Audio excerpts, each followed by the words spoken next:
This is 25 to Life with Uncle YAHSHUAH. Rolling down 109 in a truck. Pull my ride up to the light, that's what's up. Look to my right and it's a ride rolling up. It's Lucci telling me tonight we in the club.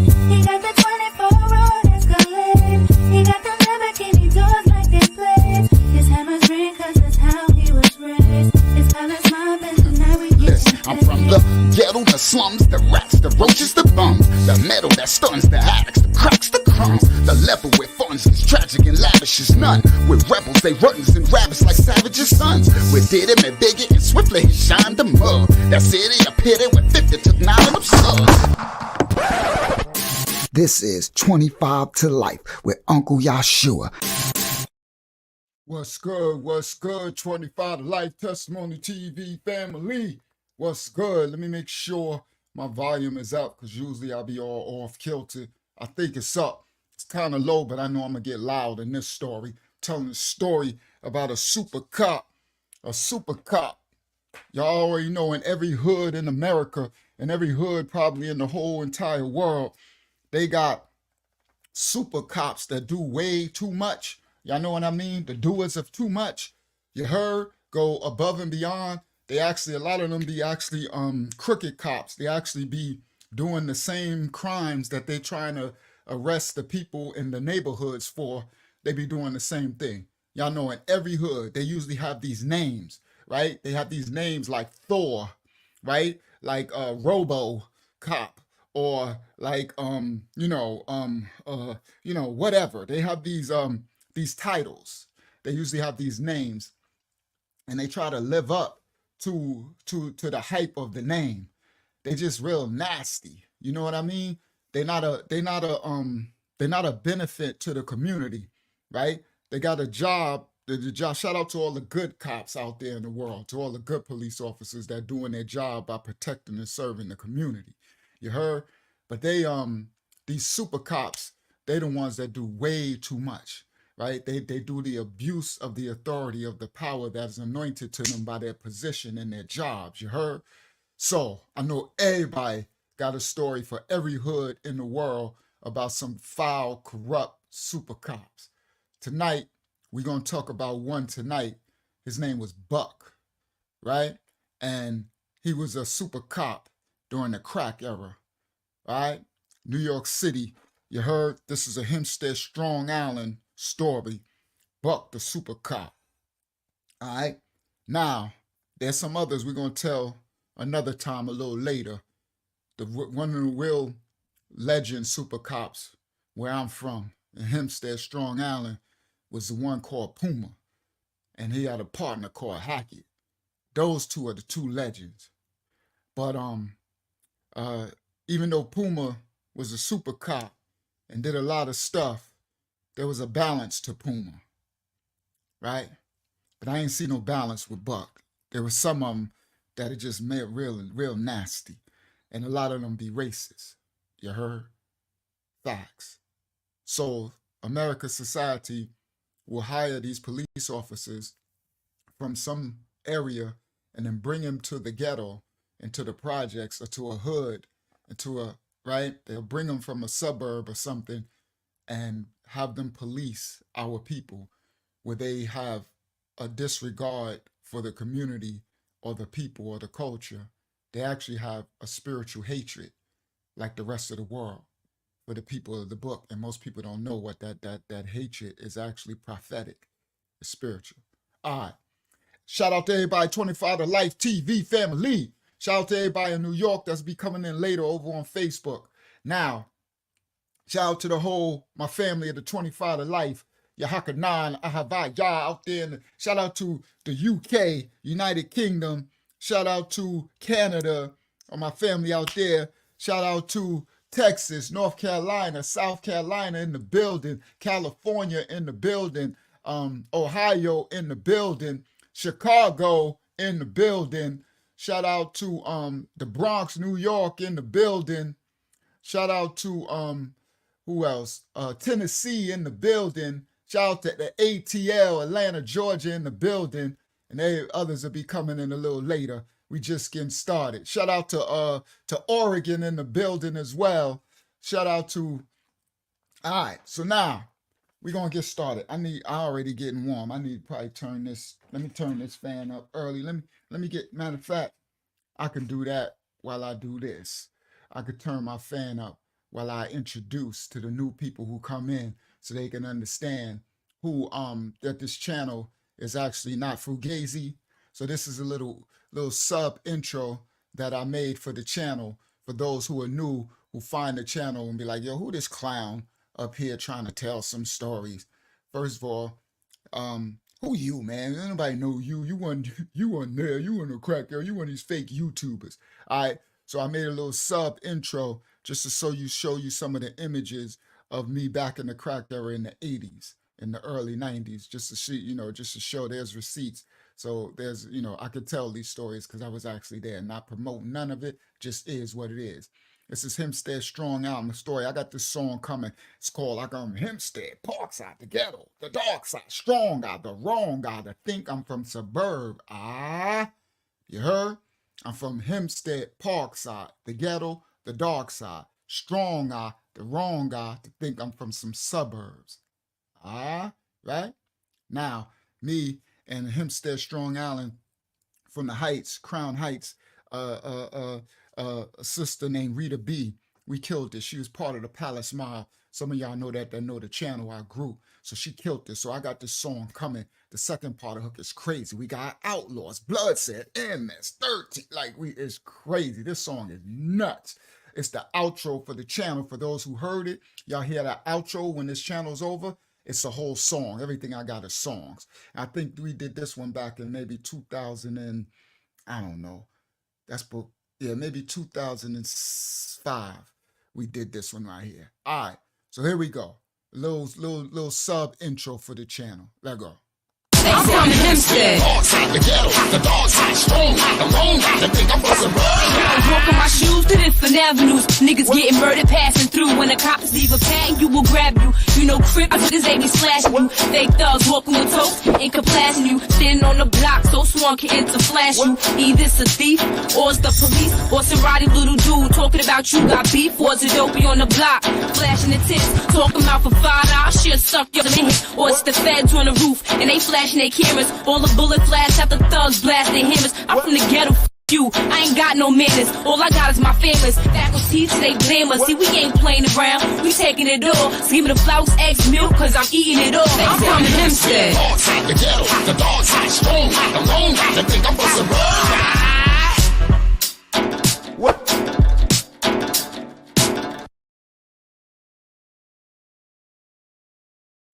Dun, dun, dun, dun, dun.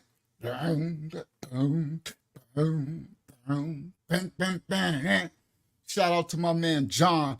Dad, what's John's last name? John, his brother used to run with Dame Dash and what's John's last name? I'll get it. He from Harlem, from Dame Dash and Harlem. He made that track. Me and John was going in. Dun dun dun dun. Boom, boom, boom, boom. We was, woo, that was when I was in my sin, guys. That's when I was in the world doing my thing. Actually, I was at the top of my game then. Yeah, I was at the top of my game then. Facts, multi-millionaire then. You heard? Facts. All right, receipts for everything. All right, that's when I think, yeah, I own my houses because I was coming back and forth from North Carolina right before we started Palace Mob. Right before we started Palace Mob, me and Rita B was rocking out. Shout out to Cynthia White in the building. Shout out to Cent. Shout out to your brother Mike. Shout out to the guy Hakeem. Facts. Cent White. Love you, Cent. All right, now, let's get started, guys. We're going to shout out to Phyllis Richards in the building. All right, let's get started. We're going in right now. Now, the story right now. Now, I have to set it up. So the last time I left off, I had got locked up. Right? We had the LL Cool J record deal, right? Y'all remember that story. So we had the record deal, and I owned my own drug block back in 1992, and I did my time for any crime that I committed. I did time. This story is about the time that I did for that crime. So these are past tense stories of the life of my sin and transgression. Now I'm a man of the Most High. I'm a minister of the man of the Most High. Now, so from last week's story, we had the record deal with LL Cool J, and my brothers, Unique and them, they was telling me, do not go to your block. Let's just, celebrate. We got the showcase for LL and the big record labels executives in the morning. Just don't go to your block. Let's just go celebrate, go drink and smoke at a bar, and and I didn't listen. And I went to my block, and I went to shoot out the street lights to make the block dark. And as I said last week, the cops ran down on me. And I took off running, and they chased me for blocks and blocks, and they ended up catching me. All right. Shout out to Drizzy in the building. All right. And I went to, but it was forced because it was his in my life. Oh, wow. All right. Let me read Drizzy. Drizzy said, "Peace, God. I watched one of your videos last night to heal because I had a cold dream when I killed someone at 15. And I didn't want to, but was forced because it was his or my life, and his spirit has hunted me." I pray, Drizzy, I pray the Most High's covering and blessing over you, bro. That's a heavy burden to Drizzy, I actually never took a person's life, and that was something later that I thanked the Most High that he didn't allow me, right? I can't say I tried to kill him. I tried to shoot people, right? I shot people, but I tried. So I could have killed someone. I can't say I wanted, like I said, I'm not no cold-blooded killer. I didn't try to kill nobody, but I'm glad that the times that, when I was shooting people and all that stuff, shooting at people, that I missed a lot of times. Because one of those bullets could have killed somebody, shot him in the head. And that's a hard thing, Drizzy, to have the spirits of who the deceased life that you took. Unless you're just some people cold hard killers and psycho and maniacs and stuff, they don't care, right? But I'm like you, Drizzy. That would probably haunt me as well, the spirit of the person's life that I took. So I pray healing and recovery. I understand that's a hard one, bro. And I'm glad that, like you said, you was able to watch some of some of the.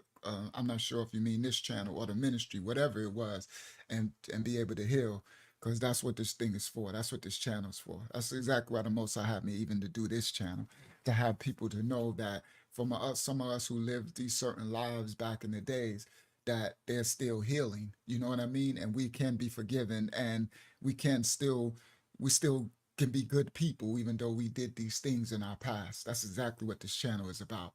Because if I could change, everybody could. You heard? So, one love to you, Drizzy. One love to you, brother. All right. So, so the in the story last week that's leading up to Buck, I didn't listen to my boys, and I went out on my block. They chased me. They caught me in the backyard, and the cops, they actually tried to kill me.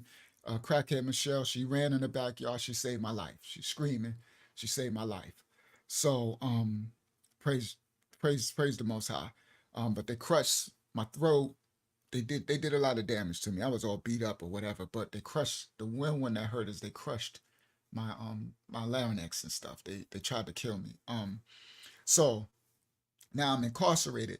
Now on another story on this channel, I'm gonna talk about that incarceration, right? But I'm not gonna do it tonight because the story is about Buck. So I have to fast forward. So I got instructions now how I'm gonna do this, because I got so many stories that I'm gonna jump in and out, and it'll all weave together at the end. And even when I put my book and I place all the stories together, it'll just be one continuous line, right? Because I'm doing the verbal of my book, right? My book, the autobiography of From the Projects to the Pulpit, the autobiography of an abandoned child. All right. So Lucky to Be Alive is the name of the book. Lucky to Be Alive, the autobiography of an abandoned child, From the Projects to the Pulpit. That's the name of the book on Amazon. It's already, the first episode's on Amazon, but this ain't about that. I'll be promoting it later because I got to do some more, make it a little thicker. I only had a couple of stories in the first volume, but I want to make it thicker because I got to do volumes. My book could be 10,000 pages. So anyway, let's continue. So now I'm locked up. They crushed my larynx and stuff, right? So I'm locked up and I'm kind of screwed, right? So they're trying to give me a state bid. So I ain't gonna tell that story tonight. I did it on this channel before, right? And they give me a 2-6, a hit bid on a first time felony. But that was my first time about to be, that I really got caught to be convicted. I've been arrested a bunch of times, but I always paid my way out of it, right? This was the early 80s when a lot of the laws were different. So I always paid my way out of it, paying fines and lawyers and, monies and stuff. So I never really had to do a state bid. I never really did time. So, since said, do you remember when a Hempstead man got hit by 2 cars on Peninsula Boulevard? That was John. They pushed him into oncoming traffic. Wow. That Sin. I remember, I faintly remember that story, Sin, but that's horrible, bro. They pushed him into oncoming traffic. And Peninsula Boulevard, they was probably doing like 50 miles an hour. All right, so guys, now I'm gonna tell this story another time. This ain't about this. So what happened was, just to get a brief, I had a judge. It was Judge.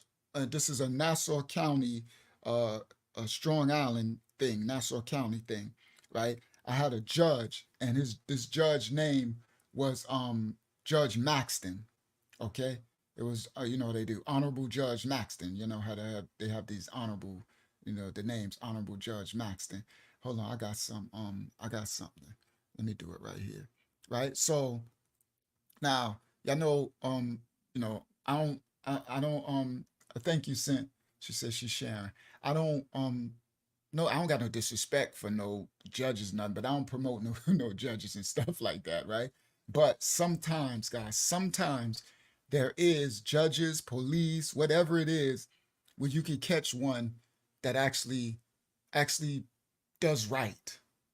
And Judge Maxton actually did right by me because he didn't have to, right? He could have heard, well, you know how they give you, when they give you something to say before sentencing, this your last chance. And I learned that from the guy Malik from Roosevelt, who was up north. I'll tell that story when I tell this part, because I'm going to go back and tell when I was in jail, when Boogie, Dion Montgomery was in there with me, Will Norm was in there, Born, Wise, Jerome Harkless, who passed away, my brother Wise, a lot of us was in there.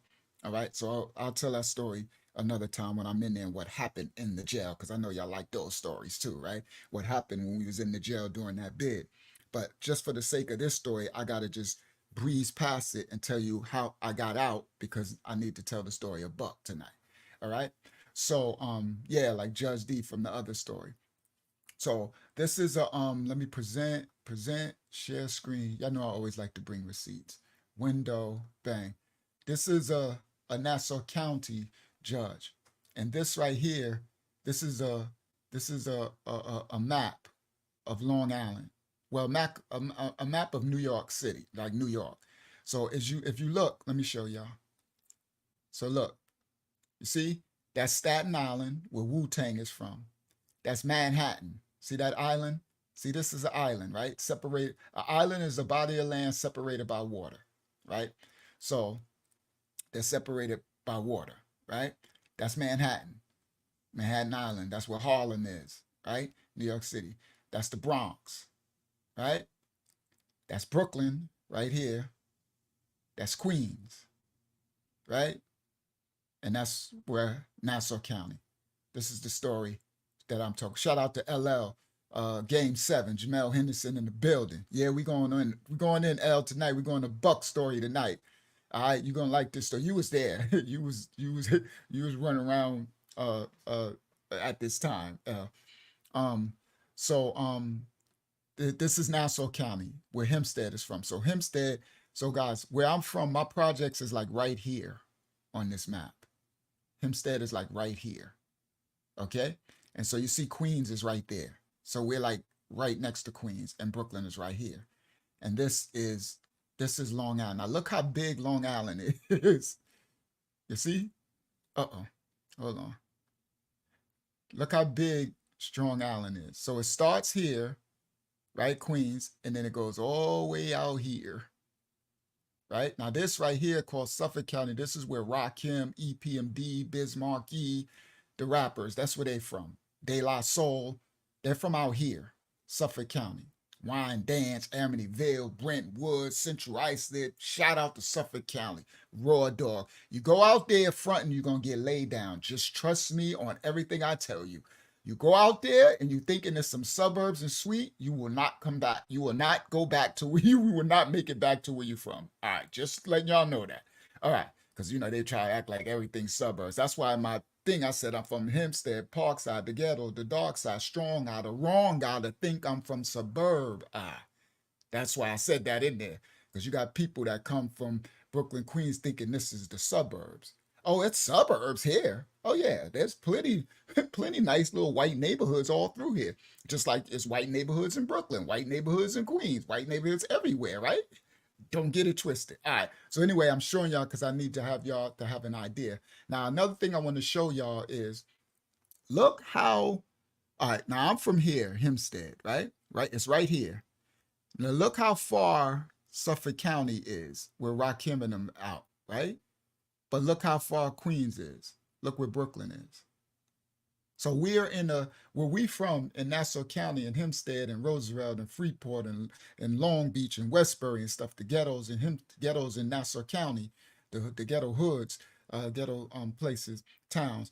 We have a distinct position, right? So we're on Long Island, but we're like right next to Queens and Brooklyn, right? So the rest of Long Island is it takes us hours to drive way out here, right? But I can just drive to Queens in 5 minutes. I get on the highway, right? So it's a very, shout out to Katie Kidd in the building, very distinct place where we at, right? So that's why it's like, we're kind of a weird people. It's funny because we from the city, right? This is right here. This is New York City. You see what it says, right? But we're on Long Island, so it's like a mixture. They get it twisted. So we're like, it's crazy. That's why you'll really get yourself hurt coming out here front and thinking it's soft or suburbs or something, right? So anyway, now I want to point out one more thing before we move on. Look at this map. Anybody who got any history, what is an island? An island is a body of land separated by water. Do you see any water separating this from Queens? Do you see any water, Brooklyn? So in my other video I showed you back in the 60s and 50s, this was all Long Island. It was Brooklyn, Long Island, Queens, Long Island. I'm not trying to make, not just is what it is. You can't make it up. You see Manhattan is separated. Staten Island separated water. It's one island. All right, this ain't got nothing to do with that. Just need to show. So anyway, this story is Nassau County. So I was in the county jail, which is located right here. It's in a place called East Meadow in Levittown and stuff. This is one of the racist places in America. All right, y'all know that if y'all know History Channel and stuff. So it's right by a hood, right? So that's where our jail is at. They take us to jail there. All right, so now so this judge, I had this judge called Judge Maxton. Now I don't want to give it away because I'm gonna save it until I tell this story about me in doing this bid. This is another story on this channel, but there was two famous cases, three. Well, I'm gonna save it. I'll save it for the story because I don't want to give it away because I'm gonna put it in the thumbnail. So I was sharing this judge with a famous celebrity case that was all over the news at the time. So it was a horrible bid because I kept getting my court date postponed because of the news was there for this famous case that was happening. And when I tell that story, I'll bring it out. So anyway, I listened to the brother Malik, the guy Malik from Roosevelt.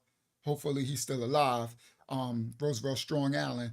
And he told me what to do. Like, Rod, you got one last shot to talk to that judge. When they give you, do you got anything to say before you get sentenced? He said, I'm telling you, just lay it out on the line. So the whole bid, I was acting like I was a crackhead. So I was telling my stories to the caseworkers and social workers that I didn't have parents.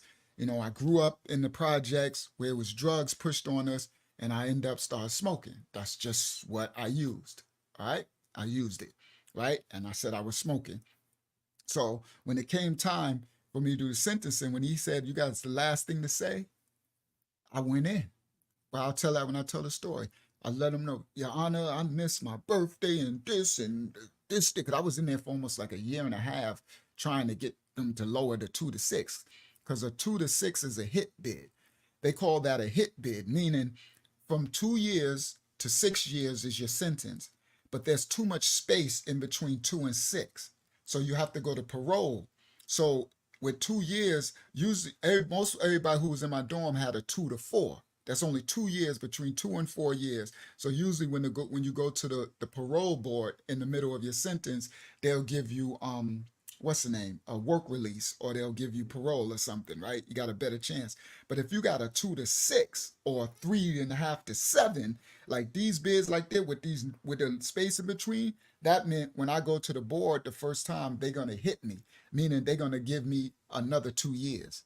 So everybody was like, you're going to do 4 years out of this 2 to 6, right? So I was not okay with that, right? Because everybody else was getting 2 to 4 and they was trying to go up and come back down on by the time they go up north. This is a New York State prison thing. By the time they get sentenced and go up north, they're going to come back down in about a year on a work release or parole or something, right?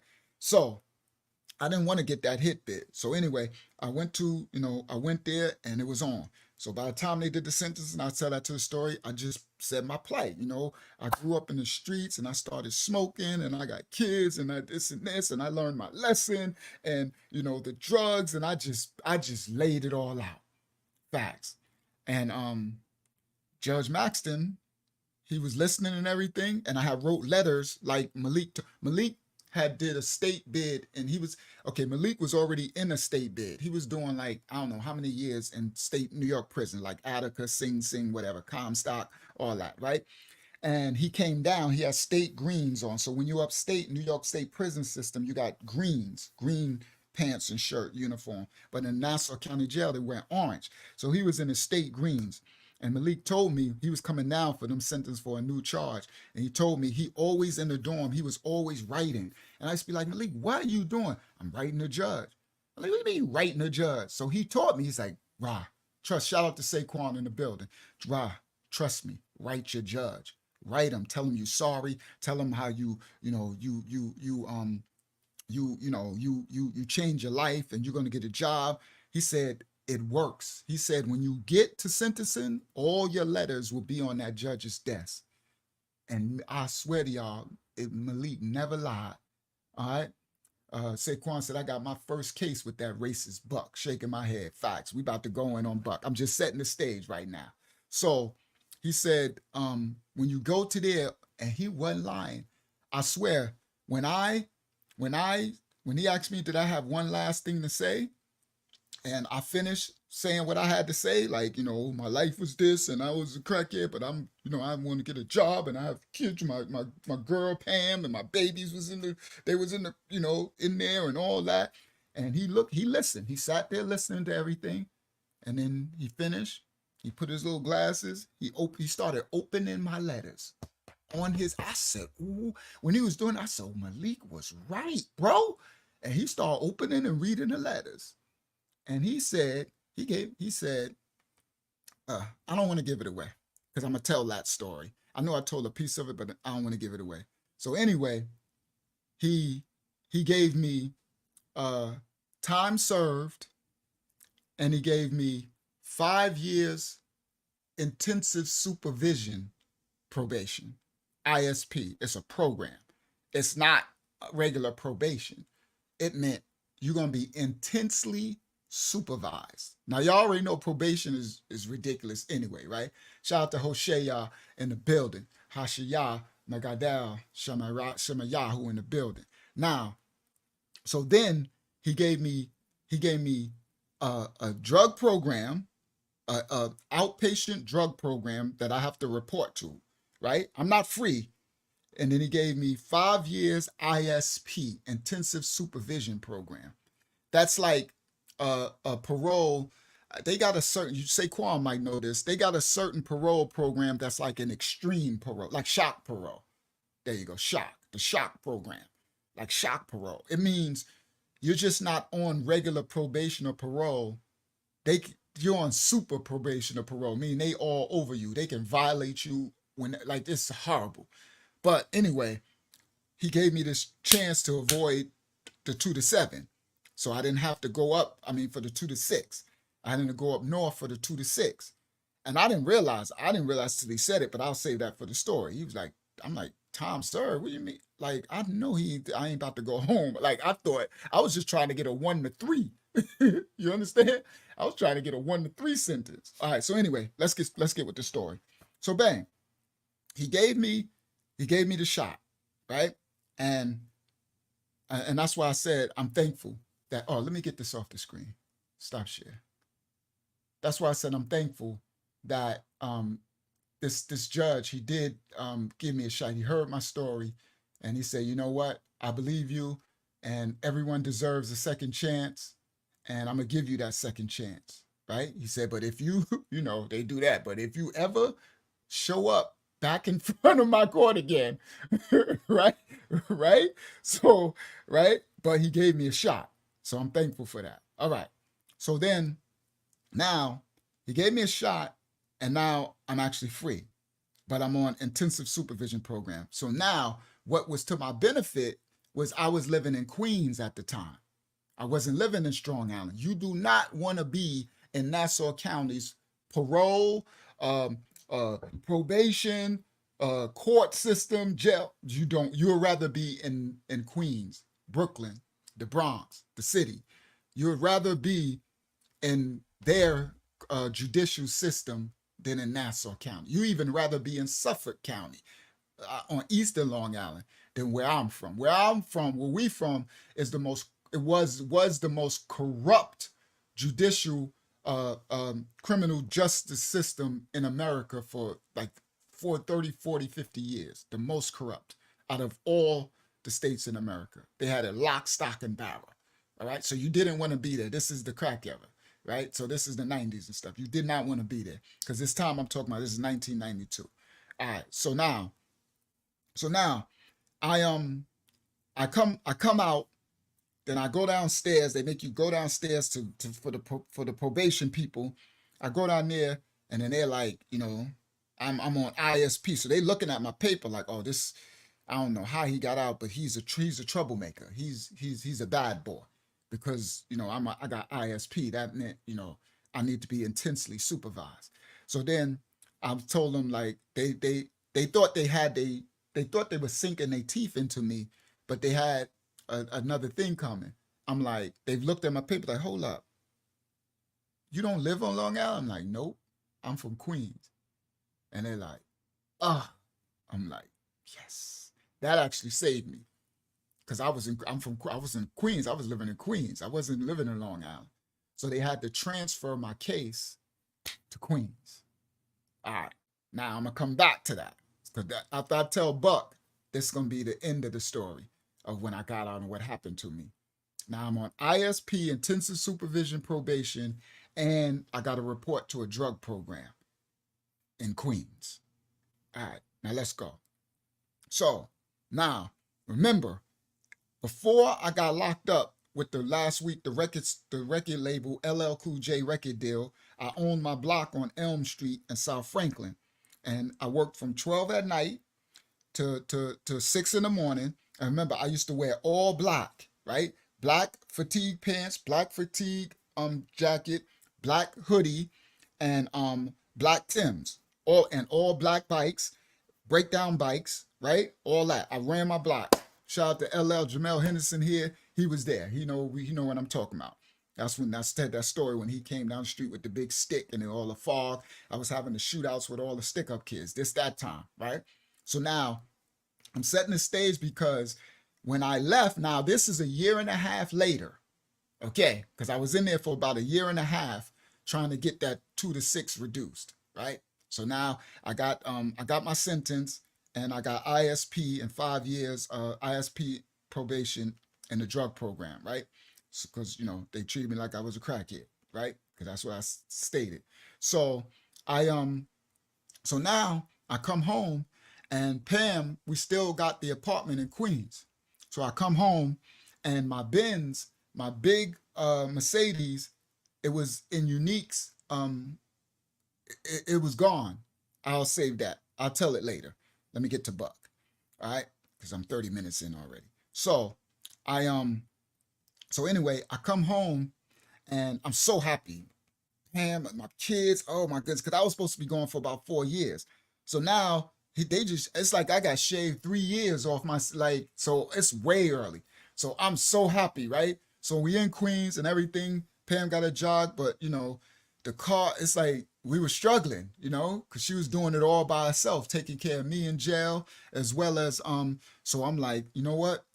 So it's like I'm home and like all the bills. I'm like, all I knew, guys, was the hustle. I didn't have access to jobs and stuff like that.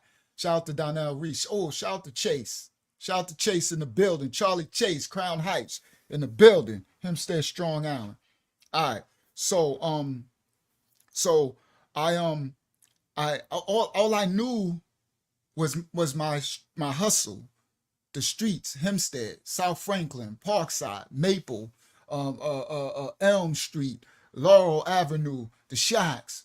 Shout out to Chase in the building. He said Nasty Four for life. Facts. Shout out to Chase, Nasty Four in the building. Chase was in there. When I go back, Chase, I'm gonna talk about you when we go back in the history and tell Nasty Four stories. Me and Chase was rocking out with us for a minute. Chase was our muscle for a minute. Chase crazy butt. All right, shout out Charlie Chase in the building. All right, so you know, I sat with Pam, we in Queens, and we talked about it, right? And I'm like, she was like, but I don't want you, like, first of all, you on ISP probation and you just got home. You can't go back out on the block. Like, we did, like, how? Like, no, I can't lose you again. So I said, okay, I won't. So then I went and I was trying to get jobs and nobody would hire me. I kept going out trying to get jobs. Nobody hired me. Nobody hired me. The bills, you know, Pam was struggling. Her pops was helping her out. We were, you know, we were struggling, bro. It was like, and I'm just like, and at that time, Born from my block, from the story of Crazy Dave on this channel, Born had got locked. He was gone, and Crazy Dave was already gone. So anyway, just setting that stage. So I did that for maybe a month, going to ISP and all that, tell us at the end of this Buck story. And then I'm like, Pam, I gotta go back on the block. And she knew it. She was like, yeah, I understand. But please be safe, be careful. So I'm like, I am, I got this. Now, listen, guys, I'm going back on the block. I've been going, it's now 93, going on 93, going into 94, I think. So I've been going since 92. So when I last left, I had my block on Elm Street, wearing all black, shooting out the street lights. The block was dark and the stick-up kids shooting out with them. So I still got that mentality that is still the same thing going on, right? So I come out and I'm like, all right, so I'm going back on the block now. So the first thing I'm thinking, I got to go get all black. I got to go buy some black pants, some black fatigues, a black hoodie, black Timbs, everything, right? And I'm like, all right, I still had a bike. I already had a black bike. So I'm like, all right, I got to go back out now and do what I got to do, right? So we took a little bit of her money. She had a little bit of money, and I went and bought some work. And I'm like, all right, I know I'm just going to be out there. I'm going to have to establish myself again. Now, guys, remember, I just came home from this, and I'm on ISP. It's only like a month or something that I'm home. Now, let me rewind. Buck, there was a police system in Hempstead, Strong Island, where I'm from, and it's a real ghetto where I'm from. It's a real ghetto. It's raw dog. It's not, ain't nothing in the world suburb about where I'm from, okay? So because of it, the police got their work cut out for them, right? Because they patrolling a real ghetto. It's ain't nothing soft or sweet about my hood, right? So here, present, let me show y'all. Share screen, window. Y'all know I bring receipts. Share, just so y'all can have an understanding. All right, so this is my hood, right? This Terra Avenue, right? These are the projects, right? So you see, look up the street. See all those buildings all the way up the street? All those project buildings? This is my hood, right? So ain't nothing suburb about where I'm from, all right? Now this, more buildings in my hood, right? This is my hood. I know where that's at. That's the buildings right around the corner. This is Jackson Street, right around the corner of Terra Avenue. So look at the SWAT team about to run down on something. This is the hood. You understand? This is my hood.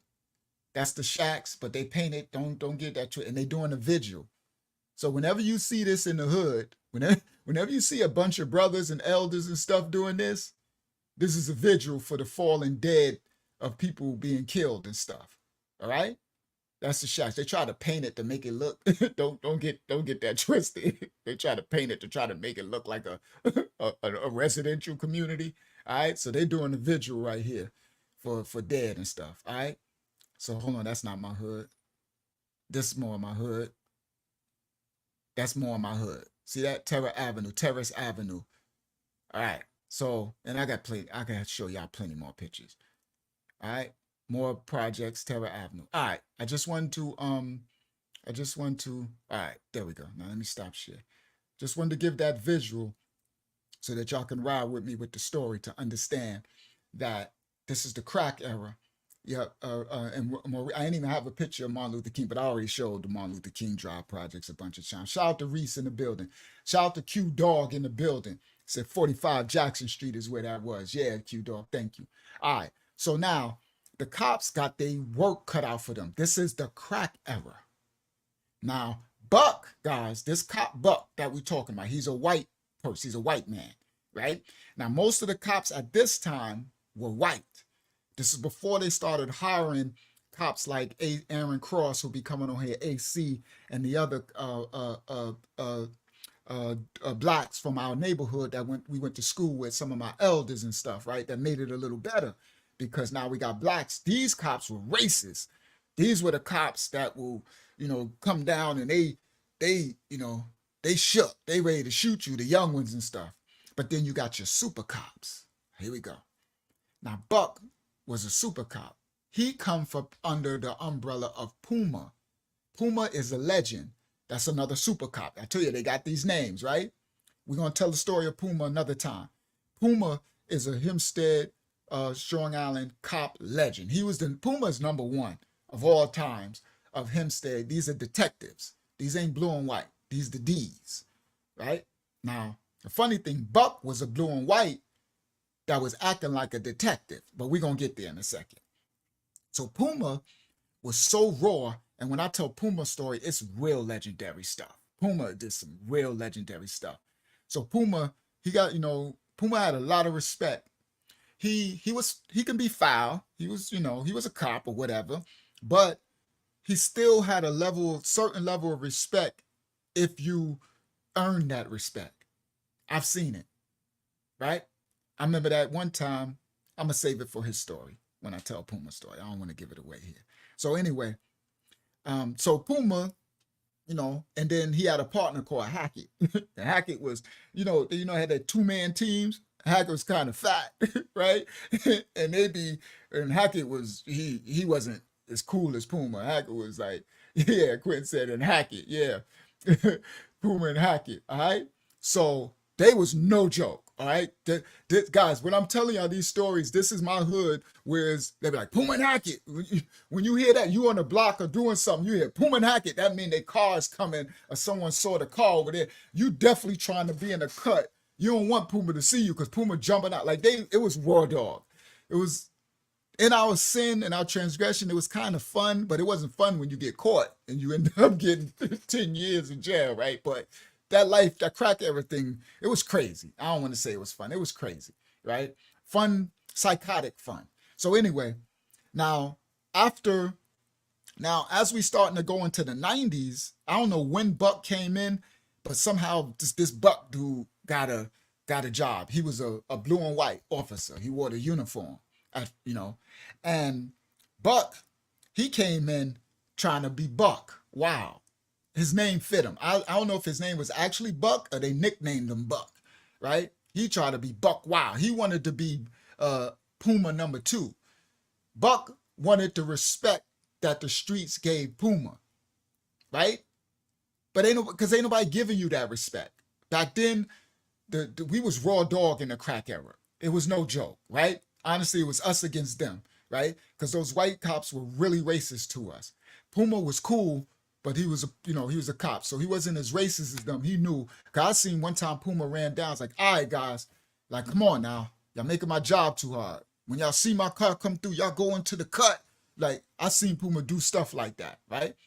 Right now, but of course, I'm not making no excuse for that. But I know a lot of y'all got stories, maybe some good, some bad about Puma and all that stuff, right? But we'll save that when we do Puma's story. All right, so now. Q Dog said they used to ride down the hood with the door cracked open. Yeah, to jump out because they jump. Oh, okay. Let me describe. See, this ain't Puma's story, but it sets up Buck. So Puma was like about 6 foot, probably 6'4", 6'3", maybe 6'3". Yeah, about 6'3", and white boy, right? White man with the big beard, right? And they always wear their jeans like these detectives, and they run. Puma was athletic, so Buck fat butt and can't run, but Puma is gonna chase you down, right?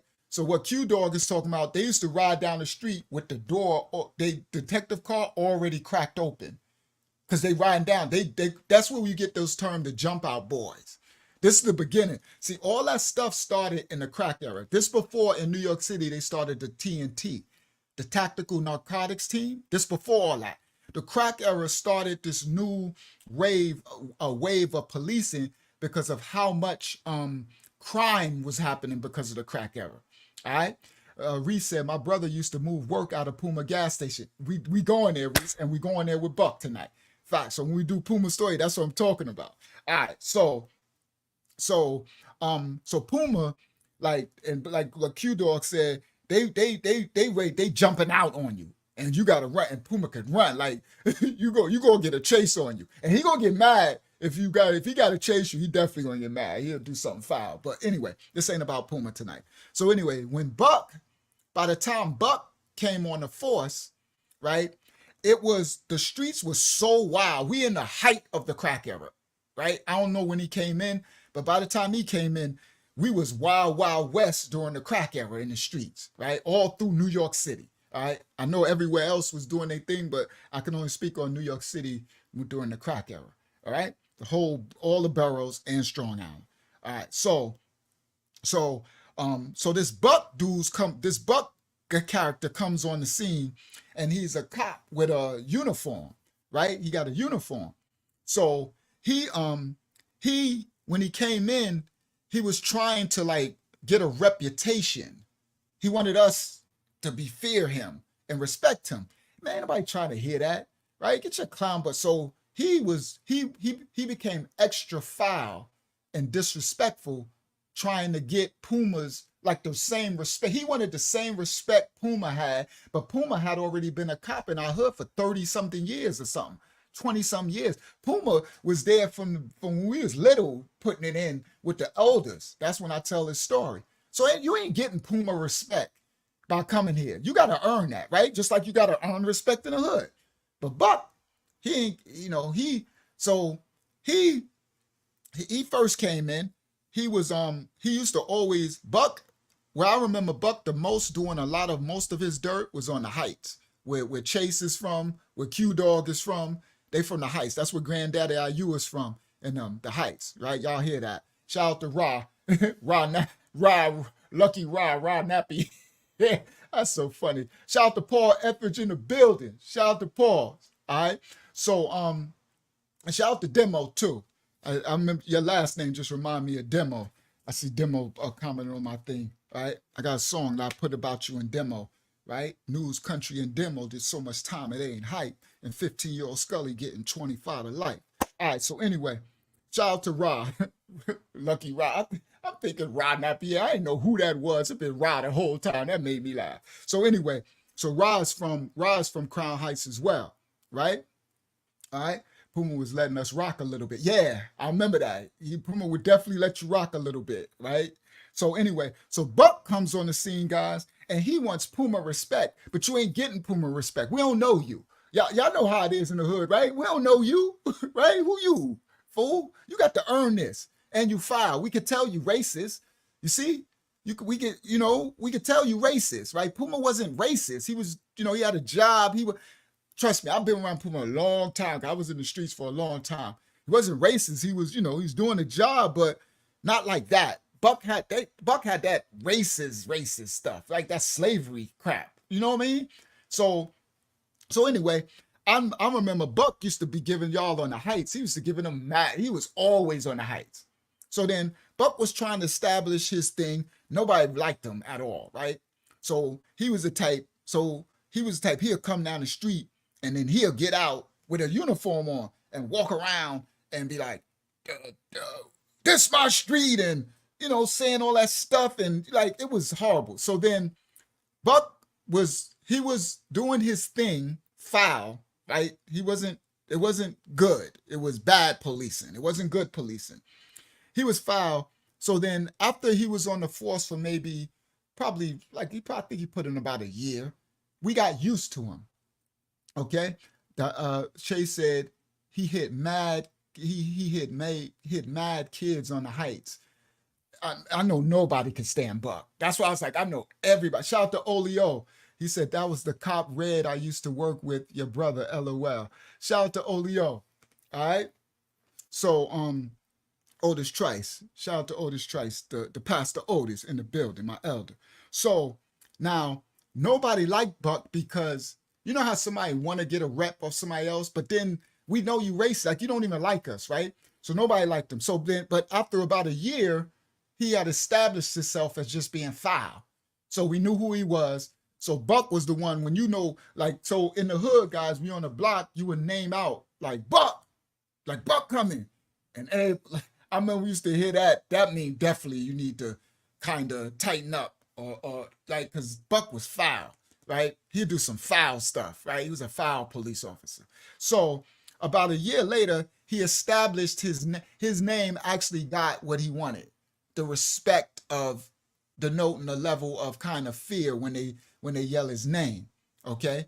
So he got that. So then I don't know how this started, but I know everybody that's here right now, all my Hempstead legends, y'all gonna remember dark legend. Some of us light legends, but that stuff we was doing there was dark stuff. So I don't want to promote it like we was in some positive light. We was just darkness over our hood, stuff they pumped into the hoods in the crack era all through America and probably other places later as well. So anyway, so Buck had established himself, and then I don't know when this took place, but somehow he got a hold of a paddy wagon. Now, what a paddy wagon is, guys, this is some old police stuff from back in the days. They had paddy wagons. It's when you get a big truck and you ride and you do arrests and you load the truck up with people. But Buck's paddy wagon was a van, right? Shout out to Lamont in the building, right? Buck's paddy wagon was a van. I know everybody remember this van. I don't know how Buck got his hand. I don't know, maybe he drove it one time and realized he liked it.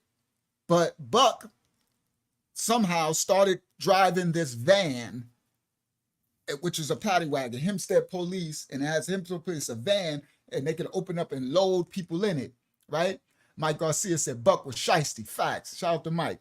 So Buck started rocking this dog on a van where he can load people in. Buck was ride this van where he can ride through my hood, Parkside, ride through Midway, ride through Hollywood store up there, ride through Terror Ave, ride through the Heights, ride through Trackside. These are the hoods in Hempstead. We got that many ghettos in our hood. It's that many sides, right? Yeah, do a sweep, Larry, y'all. Facts. So he riding around, a van, a transit van, a van, but it's police stuff. It's a police van.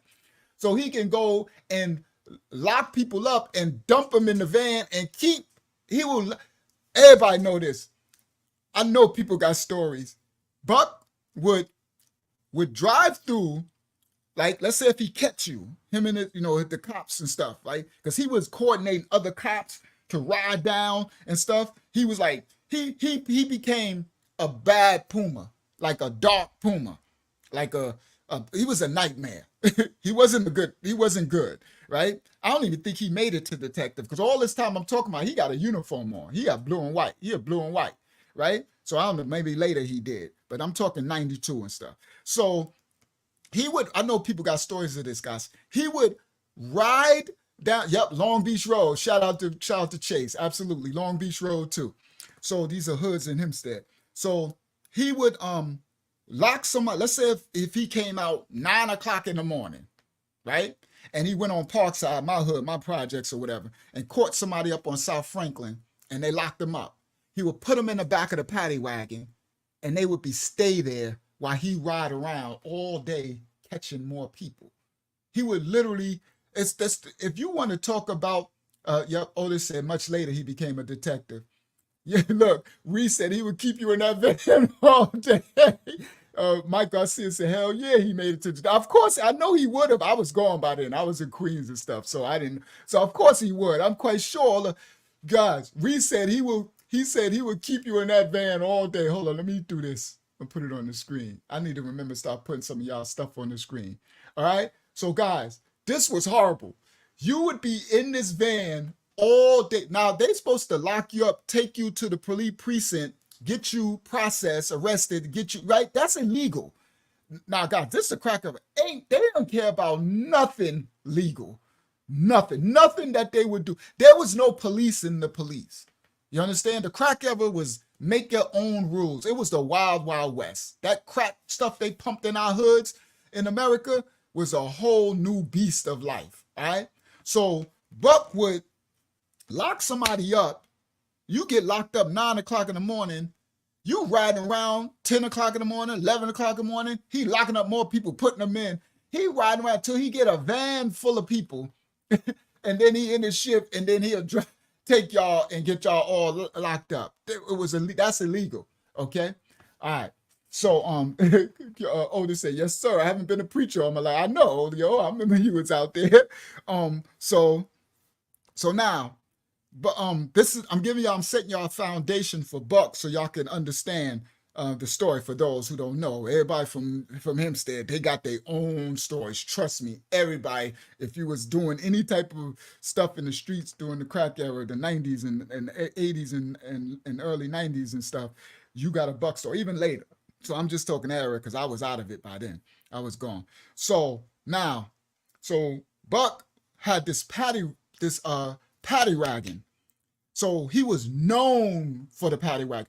Buck and Hempstead made the paddy wagon a name for itself, to the point where we be on the block and right, you out there, you hustling or whatever, you smoking, talking to girls, doing whatever, because this is the years where the cars pull up. This is the crack era. It was raw dog. We're going to go back and tell these stories, right?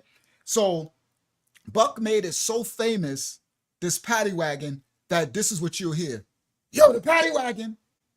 Everybody know what as soon as you hear paddy wagon, you know that's Buck. That's what I said. Paddy wagon became synonymous with Buck. You hear paddy wagon, right? And you're like, oh, and you immediately trying to, trying to do something, move, because that means Buck coming. And when he coming to make a statement. Like he coming to be foul. He just was ugly. So then later, by the time I'm telling this story, Buck was at his fullness. He was the man. I think Puma had already retired. Yeah, he did already retire. Puma wasn't up. So Buck, he actually accomplished, shout out to daughter of YAHSHUAH, Yavana. He actually accomplished what he set out for, right? It took him a while, but he said he did it. Because Puma gone, Buck was the man. I know Saquon, right? Much as everybody hate Buck, he ended up becoming the man, right? Yeah, Mike Garcia said that saying paddy wagon was like turning on a light to roaches. Facts. Soon as you hear that paddy wagon, Q said they took us to the armory on the Heights. It was everybody in there. Yeah, and it's before the armory. So the story I'm talking about now, Q Dog, is before the armory, though. It's before that armory. They were still in the Hempstead precinct. So, but yeah, later they definitely took us when they would do the raids and stuff to the armory and have us all in there. But this before the armory. What I'm talking before they, when the armory was still part of the military thing, that was still the armory. So now, yeah, why he coming to be a whole devil, and he was good at it, and he was proud of it. Like, some of them that love their evil, He loved it. Now, so Buck, by this time I'm telling this story, when I came home and I'm in ISP supervision, but I'm in Queens, and I told Pam, like, I'm going back on the block. See, I'm setting the stage, right? So I'm like, I'm going back out. I'm putting on my all black. By this time, Buck is the man. I got to give him that. He definitely the man. His name ringing bells. Everything he wanted, he got it. He got it. Nobody liked him, you know what I mean? But they respected, we did respect his wickedness, right? You had to. Because you had to, the respect, I mean, I bet you when you hear Paddy Wagon, yo, Mike Garcia, that's hilarious. Because you just reminded me of something. You are so right, Mike. Remember being on the block, right? This is hilarious, guys. Listen to this. It's a 30, 40 of us out there, whatever. Block popping. Someone go, Paddy Wagon. And everybody take off. Choo! It was like roaches. You so right, Mike. Everybody just started running. It got to so bad that whenever Buck come up, and I know he liked that, right? Because, okay, so they'll get a call. Let's say they get a call or they just doing their routine. Because back before Buck, it was even worse because cops was kind of scared to be up there. But now, Buck, honestly, Buck brought heart to the other cops. Buck brought them back to be patrolling. Because before Buck, I remember it was a time only really Puma was the only one that would really have enough heart to come around 3 o'clock in the morning and all that. The other cops, they was staying on the outskirts. They was not trying to have that smoke, which I understand. They're like, listen, we need to go home to our families at the end of the night. We ain't messing with these unless we get a call. We gotta go in, and then they would make sure they posseed up. Now, Puma, he didn't care. Puma was gangster, right? Buck brought that back because before that, we had it kind of free fall. Like, it was like we could do our thing. But Buck made he had the other cops patrolling. So anyway, now, let me give another scenario about Buck. Buck and Puma and them too. The super cops in these hoods during the crack era, I know they still doing it now, in all states. I know everybody in Atlanta and New Orleans. I don't want to say New Orleans. They be like, that's that New York. We pronounce everything correctly. They're like New Orleans. I'm like, yeah, that's how we talk. They be like Nolans, right? Nolans and Texas, all the ghettos everywhere. I ain't promoting none. It's just what it is. Y'all know the super cops, the ones that got this type of reputation, they usually have criminal activity going on themselves. Y'all hear what I'm saying? They usually be selling drugs, meaning got people that sell drugs for them. Some of them will have a whole crack house that they running. Some of them will arrest us, right? Arrest us and take whatever drugs they get from us, right? Take it, don't put a little in evidence, take the majority of it, or sometimes we'll put none in evidence, take our money, our guns, everything, take our jewelry and keep it for themselves, right? Then some of them will take the drugs and give it to their workers that they got on the street. I don't want to bear false witness, but allegedly, this without alleged. Come on, Otis Trice. There we go. Otis, no. Otis, I'm going to do the allegedly here, right? Allegedly, Puma and them had that going on for a long time. Allegedly. All right? I'm just going to do that, right? We all know what it was. All right, we all said the Red Dogs in Atlanta and Cobra in Marietta, Georgia. All right, so yes, so now I go back before Buck. So those because Olio put Puma and Hackett exactly right. Now it was known, allegedly, it was known that Puma and them had hustlers up there. And where they spots was and all that. And Puma was raw. Puma was raw. Puma would tell you himself. He'd be like, all right, nobody, like, back then, allegedly, Puma let you know, like, yeah, this mine. Like, facts. All right, so this is just how the hood was. It's the crack era, right? So, again, so now Buck, um, what Buck had, this was 92. Buck had, and I did not like this. Buck had, and I heard he had them all over Hempstead. Buck owned, he bought a real estate. He bought houses and in the hood. So on our blocks where the houses, the rundown crack house and stuff, Buck would buy the houses. So a lot of people didn't know that Buck owned a lot of the houses that was bandos and crack houses and stuff. So he owned one. Yep. See, look, Mike said, didn't Buck have a store or two in the hood? Yes, that's where I'm going, Mike. Facts.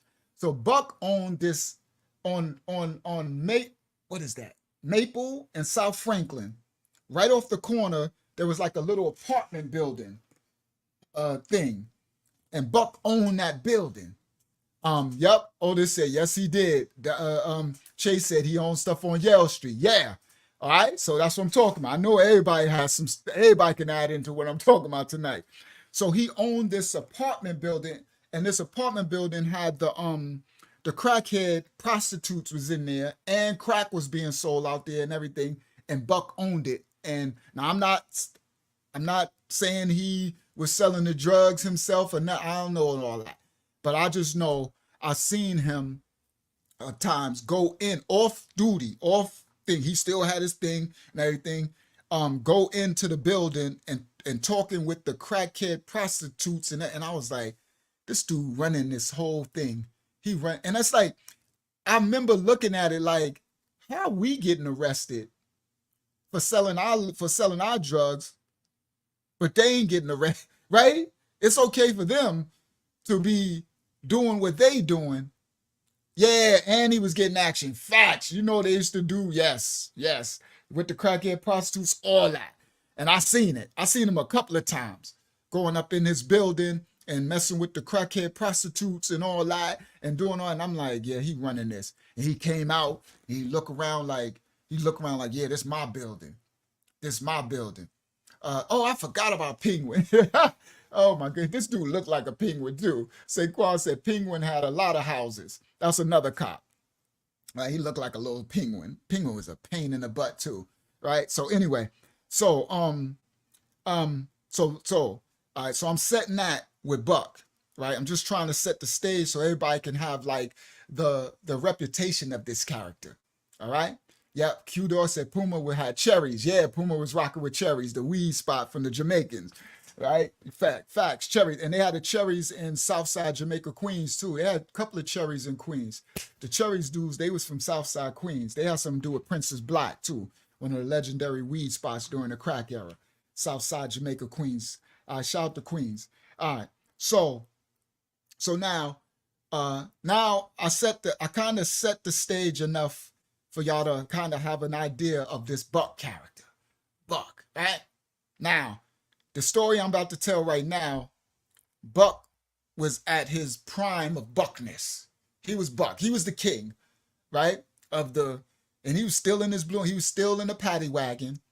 He running around. He used to have a screw. He used to have a mean look. So Buck was so arrogant, he would drive, right? He would drive the paddy wagon up. We'd be all on the block, and he would literally stop the paddy wagon and just look at us. Like we supposed to, like he's so used to everybody running, like we supposed to just respect him so much that we supposed to, everybody stop what they doing, because, but man, shit. Man, take several seats, right? So Buck was mad arrogant, but he earned it. Y'all know me. I give respect where respect is due, whether it's righteous or unrighteous. It just is what it is, right? Real respect, real. I'm gonna give him that. He earned it, right? He was raw dog, negative, foul, but he earned it, right? So Buck he just thought whenever he come around, everybody's supposed to be scared at this time. So now remember, guys, before I got arrested in 92, when we were supposed to get the record deal with LL, it was more Wild Wild West. The cops, I was shooting out with the sticker kids so much, wearing all black, it wasn't really no cops riding down. So now he's oh, I didn't know he had that too. Lamont said he had that building, the last building on the right by the Hess gas station on Linden. He had that too. Yeah, he owned he almost owned half of Hempstead by the time they finished. Facts. Owning all the spots. All right. Getting rich off the poor. Getting rich off the backs of the poor. It just is what it is. You heard? We keep it real here. All right, so now I'm in my mind state, because I've been going for about a year and a half fighting this sentence. I'm thinking it's still the same as it was. So I talked to Pam. She's like, all right, just be safe. So here we go. I put on all black. Now I'm fresh, guys. I'm so fresh home that I'm still not healed. Like when you first come home from jail, it's a level of trauma that you have. Like it's a disassociatism. I don't know if that's a word. It's a disassociated state. I don't know if disassociatism is a word. I'll be doing that sometime. But it's a disassociated state, meaning you got to acclimate back to society. So you feel weird.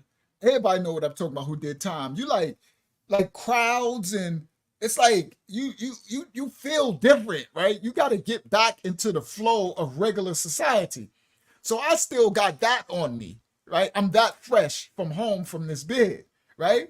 So I put on my all black, right? I'm all blacked out hoodie. I get the bike, bang. I park. I don't remember where I parked my car. I think I parked it at LL house, Jamel Henderson house, who's here. Because this is now later, I'm rocking with L, right?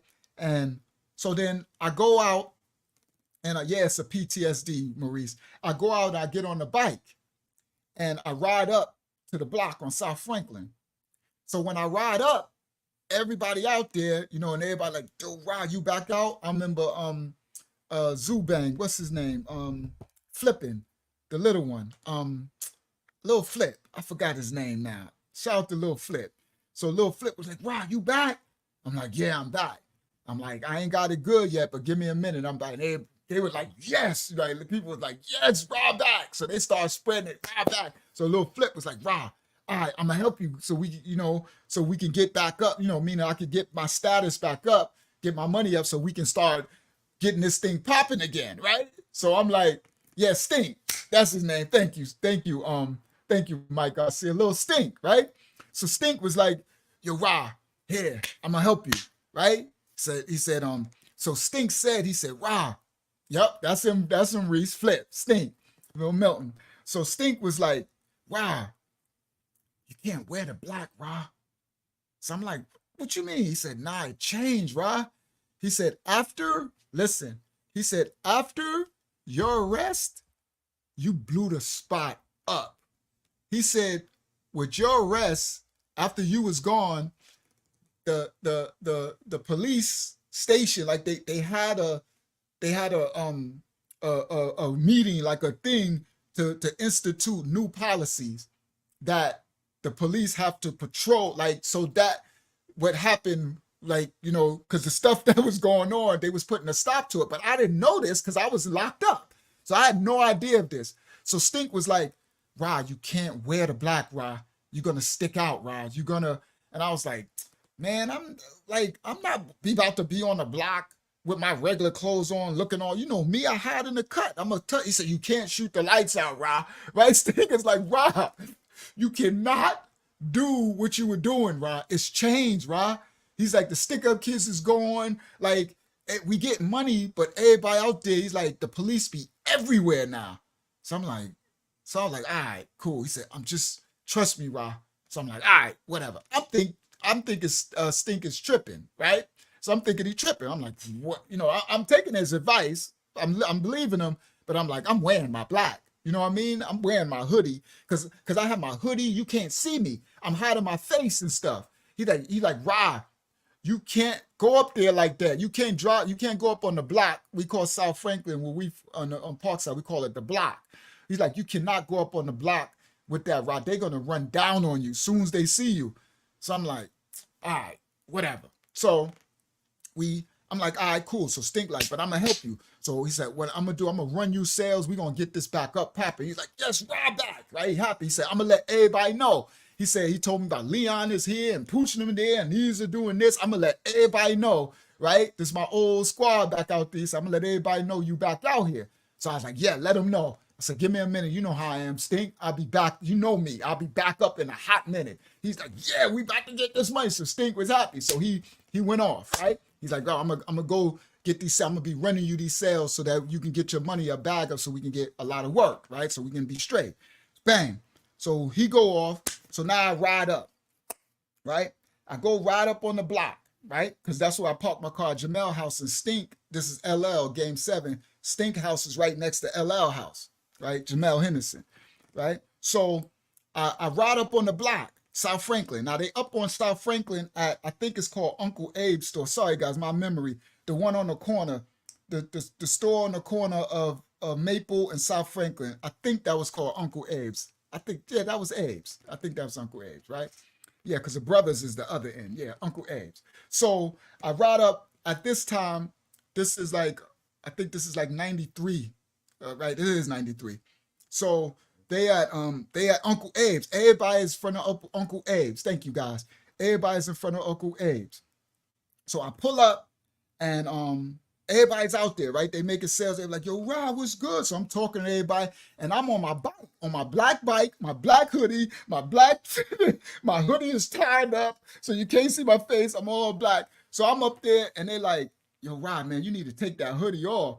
So I'm like, man, why is y'all talking? Stink said the same thing. It's like, Rob, you can't be up here like that. It's changed, Rob. I know how you was rocking it before. It ain't like that now, Rob. They gonna run down on you if they see you. So I'm like, man, I don't care what y'all say, right? So I said, all right, you know what? I'll loosen the hoodie up. So I loosen the string up and open it up. I'm like, man, I ain't trying to have them seeing my face, bro. He like, right. Because everybody just out there regular, right? And, you know, they doing what they got to do. So I'm like, all right, whatever. So I'm out there, you know, they smoking and stuff because I didn't smoke because I was on intensive supervision probation, right? So I couldn't smoke, drink, or nothing. So I'm out there kicking it, talking with them and everything. So I'm like, all right, looking at scoping the thing. I'm like, all right, right? So I'm like, all right, I'm scoping to see how stuff working. I'm about to get back functional in the business. So all of a sudden, I'm out there, you know, they doing stuff. We right in front of Uncle Abe, and I'm sitting on my bike, right? And I'm just talking, you know, they making sales and everything. And then all of a sudden, somebody go, that's Buck. And I'm like, I ain't heard that name in a while, right? So I look up, and they like, that's Buck, right? Shout out to Zayala Yah. Thank you, Young King, for the donation. I appreciate you, Zayala Yah. I appreciate you, Young King. Kansas City in the building. Shout out to KC, Kansas City in the building. All right, so they like, yo, they said Buck, right? So when they said Buck, you know, people start, you know, someone dude move right into the cut. Y'all know the cut that's on the side of Uncle Abe's. Ran to the cut and everything. So I look, I'm trying to find where, and I looked up, and they like, Paddy Wagon. So I look, and I seen it, and it's coming up the street. So it's coming up. If I'm standing in front of Uncle Abe, it's coming from the right side of South Franklin by Hollywood, coming down like it was coming from Hollywood store up South Franklin, like that. So I look, and I see the headlights of the Paddy Wagon, and I'm like, so dudes is like, so some dudes threw their package, like, you know, dudes throw they packages your work, your thing. You might have it in a paper bag full of cracks or whatever you selling or whatever you got it, throwing their packages, right? Some other dude dipped around the corner into the cut, right? Everybody, they like, Buck, Paddy Wagon. So I look, I'm like, oh man. Now, listen guys, I got my drugs in my pocket. I got a big, I don't got a gun yet, right? I got a big bag of drugs in my pocket, right? And now, guys, I just came home. Do y'all not understand? This the first day I just left Queens and told Pam, and she like, be careful. And here I am on the block with a bag full of drugs, crack, in my pocket. And they said, Buck is coming, the patio. And I look, and he's right coming up the street. And I'm sitting on the bike, and I'm like, oh, and I'm like, it's like everything played back. This whole bid, me getting the 2 to 6, fighting, going and writing all these letters, listening to all the stuff that happened in the jail and preparing to be gone for 4 years in prison and my family and losing, everything is just playing back. Mike said your stomach is in your toenail. Facts, Mike. You can only imagine what's going through my heart, right? And I'm fresh, Mike. You know you fresh. I still got the smell of jail on my breath. You know what I mean? I'm like, everything's going through my head. And as I'm replaying everything, the van pulls right up, but he's on the other side. Okay. So South Franklin, he's coming from, so I'm in front of the store. He's coming from where Hollywood. So for guys who don't know, it's a double street. It's 2 lanes. Right, and then it's the yellow lines, and then there's 2 more lanes. So he's on this side, right? So right across. So by the time I'm playing my whole life, everything is playing like I can't go back to jail right now. Guys, I ain't even did it. Like, it felt like I ain't been home 1 day. I'm like, I cannot. And I know if I get caught with all this, and Judge Maxton just gave me a second chance. He told me, do not come back in front of my face. I'm giving you a chance with this drug program and this ISP and stuff. If I came back with all this crack, I probably would have got 20 years or something, right? So all this is playing through my head. So I'm sitting there, and by the time I like come back to my senses, like I'm in like a dream fog. By the time I come back to my senses, the van, Buck is, right by the barbershop. That's exactly what I was going to say, Q, where the barbershop at. He's right there. And I'm on the bike, and I look, and he looked right at me in my eyes. It's about 10 of us, or 15 of us out there, right? The other ones already ran. Other ones threw their packages down and stuff. But I look at him, and he looked right at me with his mean looking face, because he got a mean looking face. He looks mean, he got mean eyes. And he looked right at me. And I look at him, and I'm like, oh. Now, later I play it back, he looking at me, guys, because I got on black pants, a black fatigue, black bike, black hoodie, black everything. I'm all blacked out. I look like stealth while everybody else is up there regular. Now, Buck, I'm telling y'all, hindsight, and I'm gonna do this. This is good storytelling, because I'm gonna give y'all the picture. I'm gonna give y'all hindsight, 2020 is hindsight, and the moment.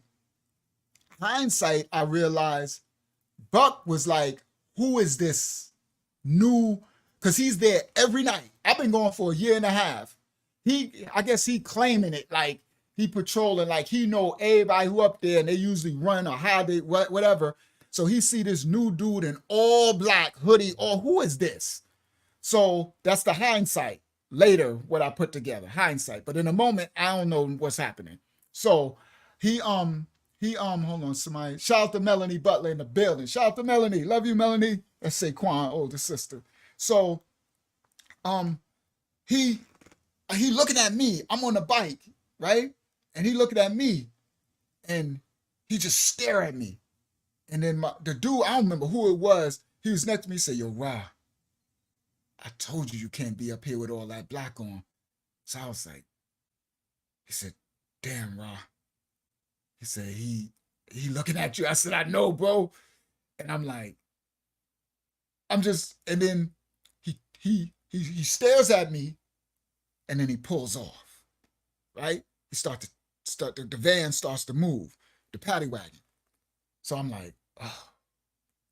And I'm like, but I'm watching him. And he said, he pulling off, Ra. Because, I try to act like, okay, it's, how you don't want him to know you looking at him and watching him, right? So I'm watching him, but I'm trying not to, keep the eye contact with him, not know I'm looking at him. So my man was like, yo, he pulling off, Ra. And I was like, but I'm still watching him out the side of my eye. So he pulls off. I'm in front of the store. He pulls off up South Franklin. He gets up here and then he goes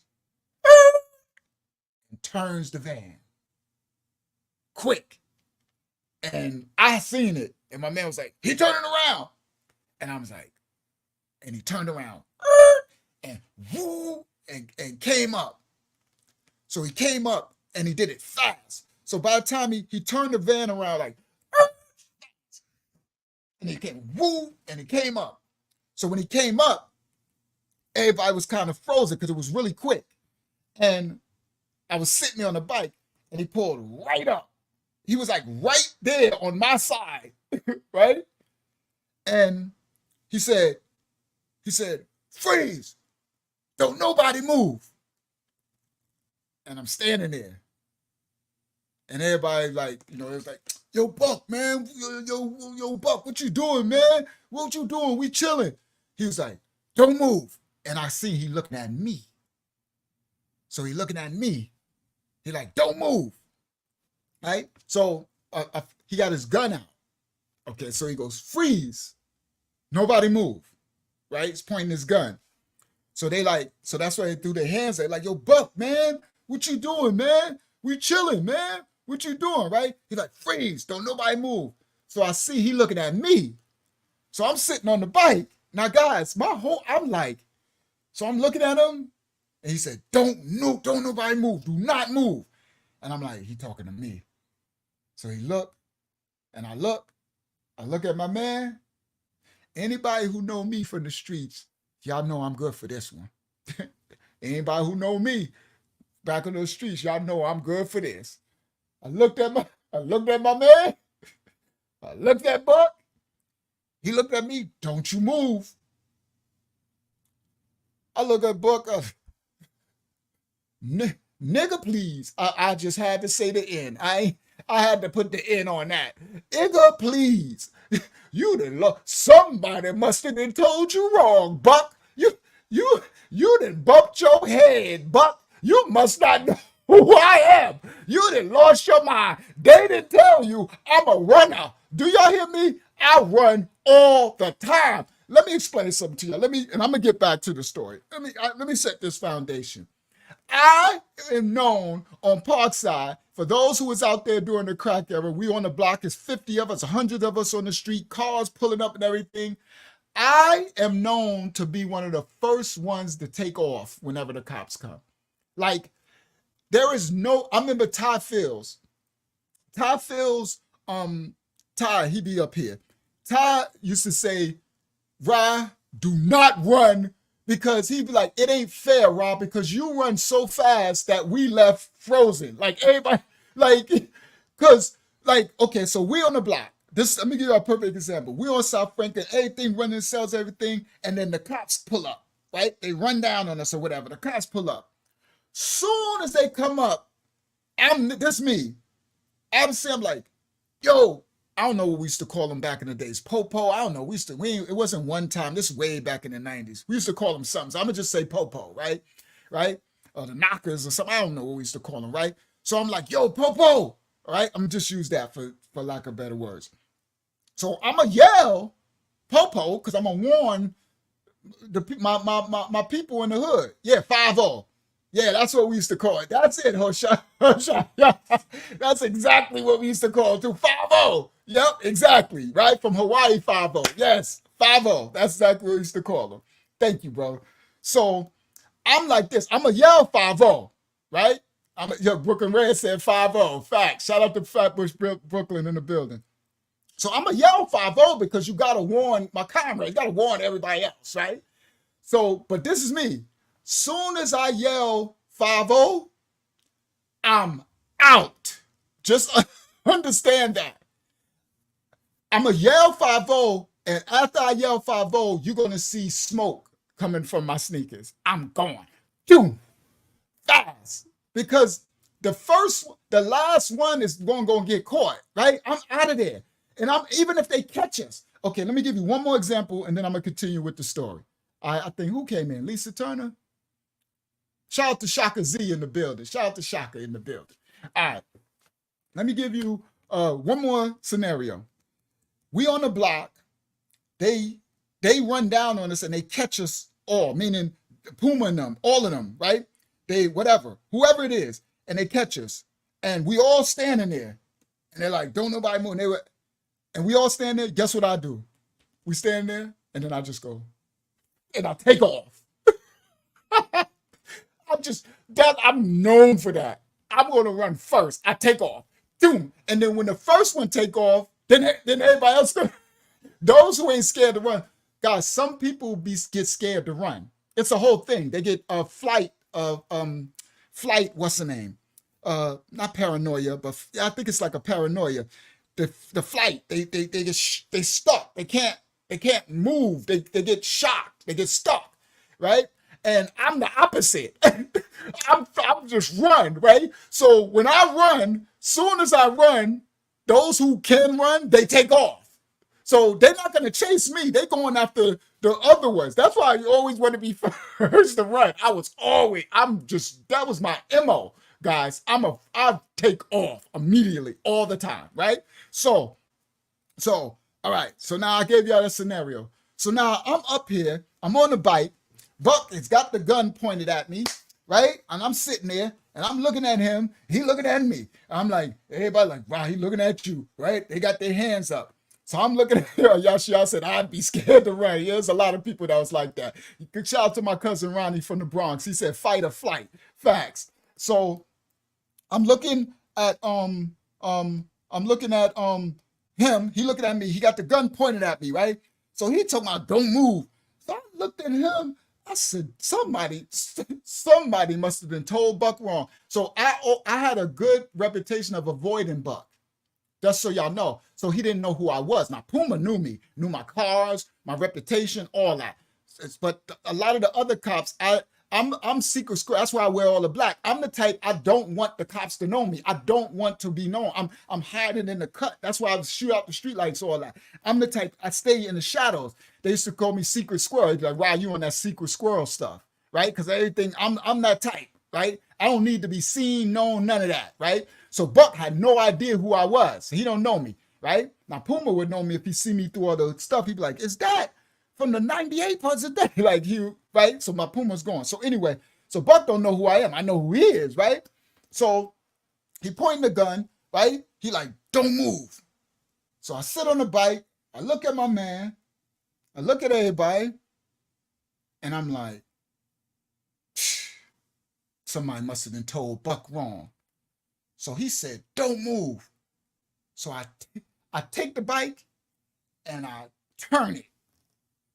And when I turn it, he said, motherfucker. And I turn the bike and now I know it's on. I turn the bike and now I'm sitting on the bike. So I turn the bike and I gotta put my foot on the pedal. I gotta get ready to ride. He jumps out the van, right? So he like, motherfucker, mother effer.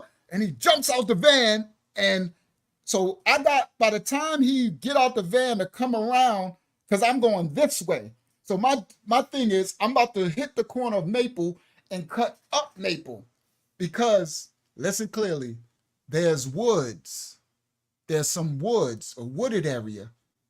This is the same wooded area from my story from last week when our cops chased me and tried to shoot me from Elm and I ran through the woods and the cop hit the fence and I said the raccoons be in the woods, me and the raccoons, those same woods. That's that street, but the woods are in the middle of the block. So let's say the block is this long. I'm at the corner right here. This is the corner of South Franklin and Maple. When you run up, and funny thing, Buck building that he owned is right there. That's one of the first buildings that's right there. It's like a little project type of building. It's like a projects, right? So you from when you hit the corner from South Franklin, I need to run up Maple, run right while I'm riding my bike, right? I need to go in the middle. So this is the whole block. In the middle of the block, the woods is right here. So it's a building, houses, build something, and then there's a section like this big where there's no empty, it's an empty lot with no houses, it's the woods.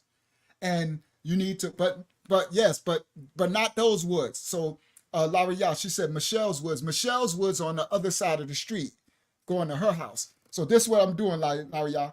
Okay, let me give you an example.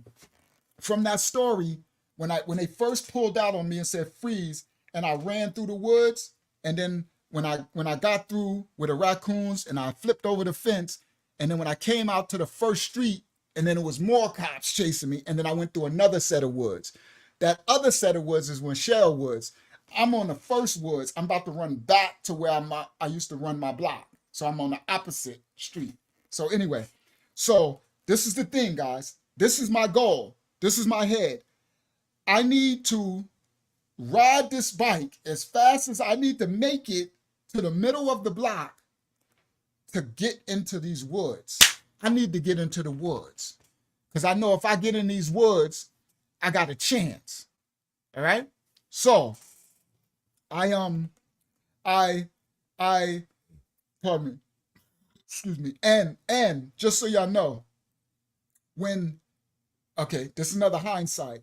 When Buck was parked on the other side of the street looking at me before he made the U-turn, he had called in backup. Okay. So that's what he was doing. When he was staring at me on the other side, he had called in backup. And they wasn't too far away. So when he went up and turned around to run down on me, the other cops was already coming up the street. Just so y'all know. So when he had the gun pointed at me saying freeze, don't move, the other cars was already coming up the street. There was like two more. They was already coming up the street, right? So, but I was focused on him. So he told me, he said, freeze, right? And I turned the bike, boom. Now, once I turned the bike, I knew that I had to hurry up and get the pedaling before he run around that side, and because he got a gun and they'll shoot you. I'm used to them shooting us. That's where I came from. I came from the era, in the crack era, where they would shoot you. The cops would shoot you. Y'all know later now, like y'all know how they was doing a couple of years ago, shooting all the arresting people and shooting them. Remember all that stuff? What they call that? The Black Lives Matter, all that crap, right? Y'all know what they did to Tamir Rice and all those, shooting them, that type of thing. That's how we grew up. They would shoot us, these racist white cops. That's how it was in the crack era, right? So it was no joke, right? They would shoot you. So I knew that I had to get my bike going and hit that corner and try before he can get to try to shoot me or whatever he gonna do to catch me. So I get on the bike and I take off, right? I hit two pedals, and by then I'm past the paddy wagon and he came around the side. So by the time he came around the side with the gun, I had went past. He was like, "You better freeze, I'm gonna shoot you." And here you go again. Somebody must have told you wrong. If you think I'm scared of guns, you done lost your rabbit mind. You know how many times I done got shot at? Everybody know that. My people who've been with me know that. I done had guns all in my mouth, my face. They be like, "Wow, you stupid." I'm like, whatever. If you sleep enough, I'm gonna get the gun out your hand. Right? I know it's stupid, but this just what it was. I had so many guns in my face and been under this. I wasn't scared of no doggone gun. If you sleep, that's my point. If you think, because most people who pull guns on people, everybody's scared, which you're supposed to be, right? I'd be a little scared, but I don't know. It's just, I'm thinking. So I'm the type, if you ain't really good at doing your stick up or whatever, I must get that gun out. If I get that gun out your hand, you're done. Because I'm not scared. Like I'm not being, oh my goodness. Oh, I'm acting like, okay, here, man, here. Because I'm really trying to get the gun out your hand, right? And that's whatever. Y'all know some of these stories later when I tell, when people try to stick me up, what happened. One time I got the gun in Queens. I don't want to tell the story, but I'm in Queens, guys. And I'm on Linden Boulevard, and these Queens dudes try to rob me, right? I'm a new face, right? I'm up on Linden at their store, the bodega, and they looking at me, and I had all my wells on, and they thinking, they don't know me, they don't know, I'm thinking it's sweet, and I didn't even have a gun. And this fool tried to rob me, and I ended up taking his gun. But I'm gonna tell that story another time. I ended up chasing this fool down the street with his own gun and all that. And then the dudes later in the neighborhood knew me. I remember I went up to the store before. He was like, yo, what's good, man? Where you from? And I started telling him, like, yo, I remember I seen you, such and such. That was crazy, yo. That was crazy. He said, yo, he don't want no beef, man. He just like, they didn't know who you was and everything. So that was like when I established myself in my hood, when I used to live up on Linden Boulevard. Like, I live in a bunch of places in Queens, Cambria Heights, all that, right? So anyway, yeah, I ended up chasing this fool with his own gun, right? So anyway, all right.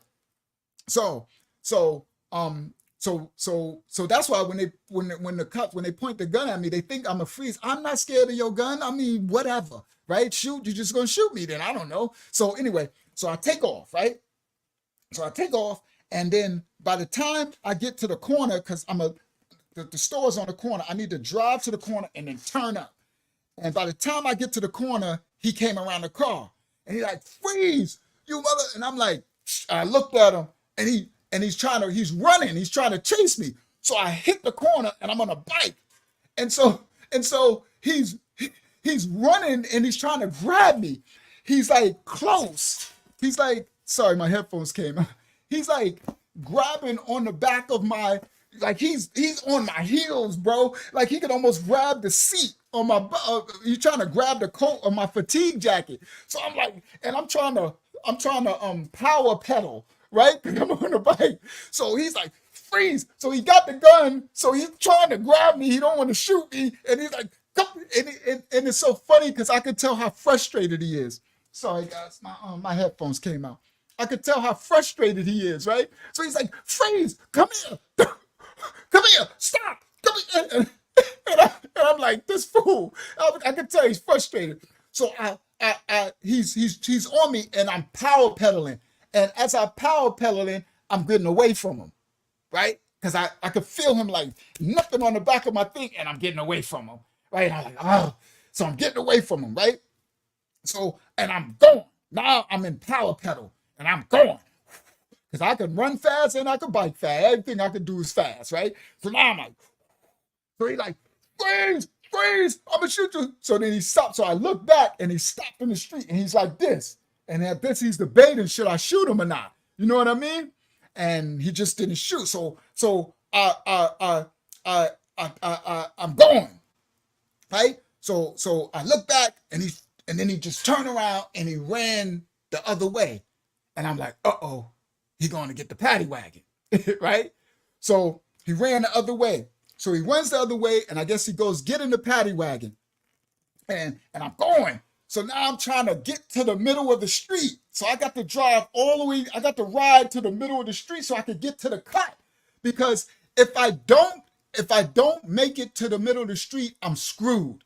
Because I can't go nowhere. These other spaces, I need to get to the woods. I need to get where I need to get. So he runs and he gets in the paddy wagon right from the front, and I can hear the tires go, right? And then the other cops who were coming, they coming. So I'm riding, and I look back, and I see the cop cars, right? 2 cop cars coming down. Woo! And I'm like, and then I see the paddy wagon turn. Woo! So it's 2 cop cars and a paddy wagon. They flying up Maple, and I'm riding on the bike. So I'm up here, and I got, I'm ahead of them, but they in the car. So it's like, woo! And they riding down on me. So I'm like, oh crap. So I'm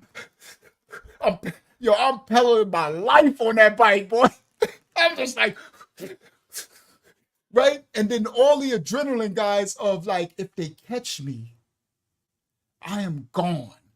Like I'm gonna be going for probably 20 years. Like I just came home, and I'm like, Pam is gonna kill me, bro. Like, oh my goodness, I might even lose my doggone girl and my family over this, right?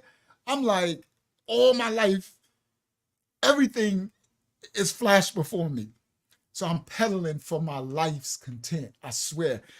Y'all don't ever want to know what this feeling is. That's why y'all need to make sure y'all get a job, go to work, get a family. Just do not do no crimes.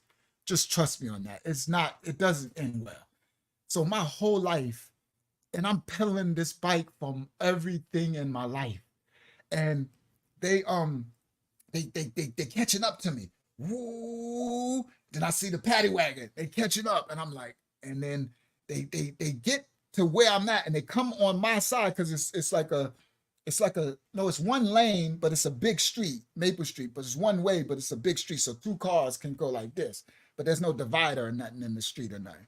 So they on my side, they on the wrong side, driving, and the only thing stopping them the only thing that's stopping them from hitting me on the bike is it's a curb, right? And they're going too fast, right? So I can see them like so the blue and white cop, Buck is a little back behind in the paddy wagon, and the blue and white cop, he's on my side, and he's like, straight, pull over. And I'm looking at him, I'm like, man, you lost your mind. So they don't know my plan, okay?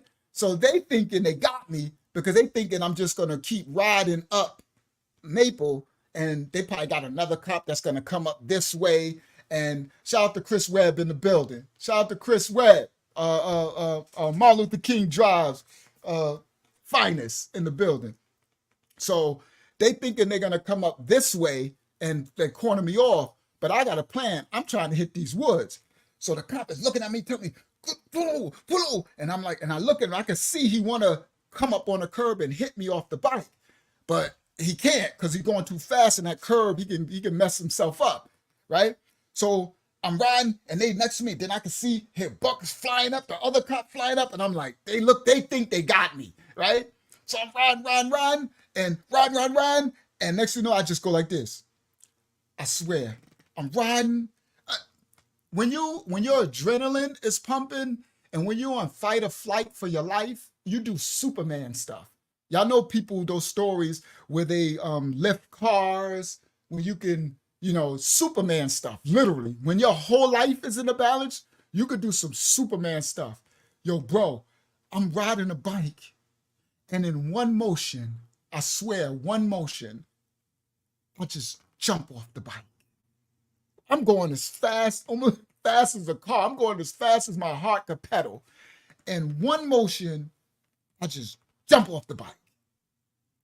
And I don't know how. That's why I say Superman stuff. I'm just telling the truth. I don't know how, I just jump off the bike. And when I jump off the bike, I land on my feet. And I stumble a little, right? But then I get my foot in, so now they got to skid the cars, right? So I jump off the bike, right? And I stumble a little because the momentum, you'll fall. It's like jumping out of a moving car.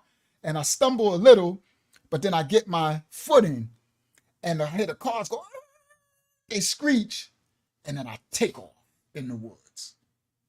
I just take off on foot. Now I got on my all black, and I take off. Then I hear all the cars screech. I hear all the cars screeching, and it freeze. And then I'm like, boo, and I take off in the woods. Then you hear, boo, boo, boo. Here we go again. Boo, bullets. It's on and popping. It's crazy because it's like a little replay of what happened the year before, but I was running the other way in the woods. Now listen clearly. This time I'm running from the other street this way. The other time I was running the other way, right back. The thing that I got arrested for, I'm in the same scenario. The same scenario. Yo, later. I mean, okay. So let me not digress.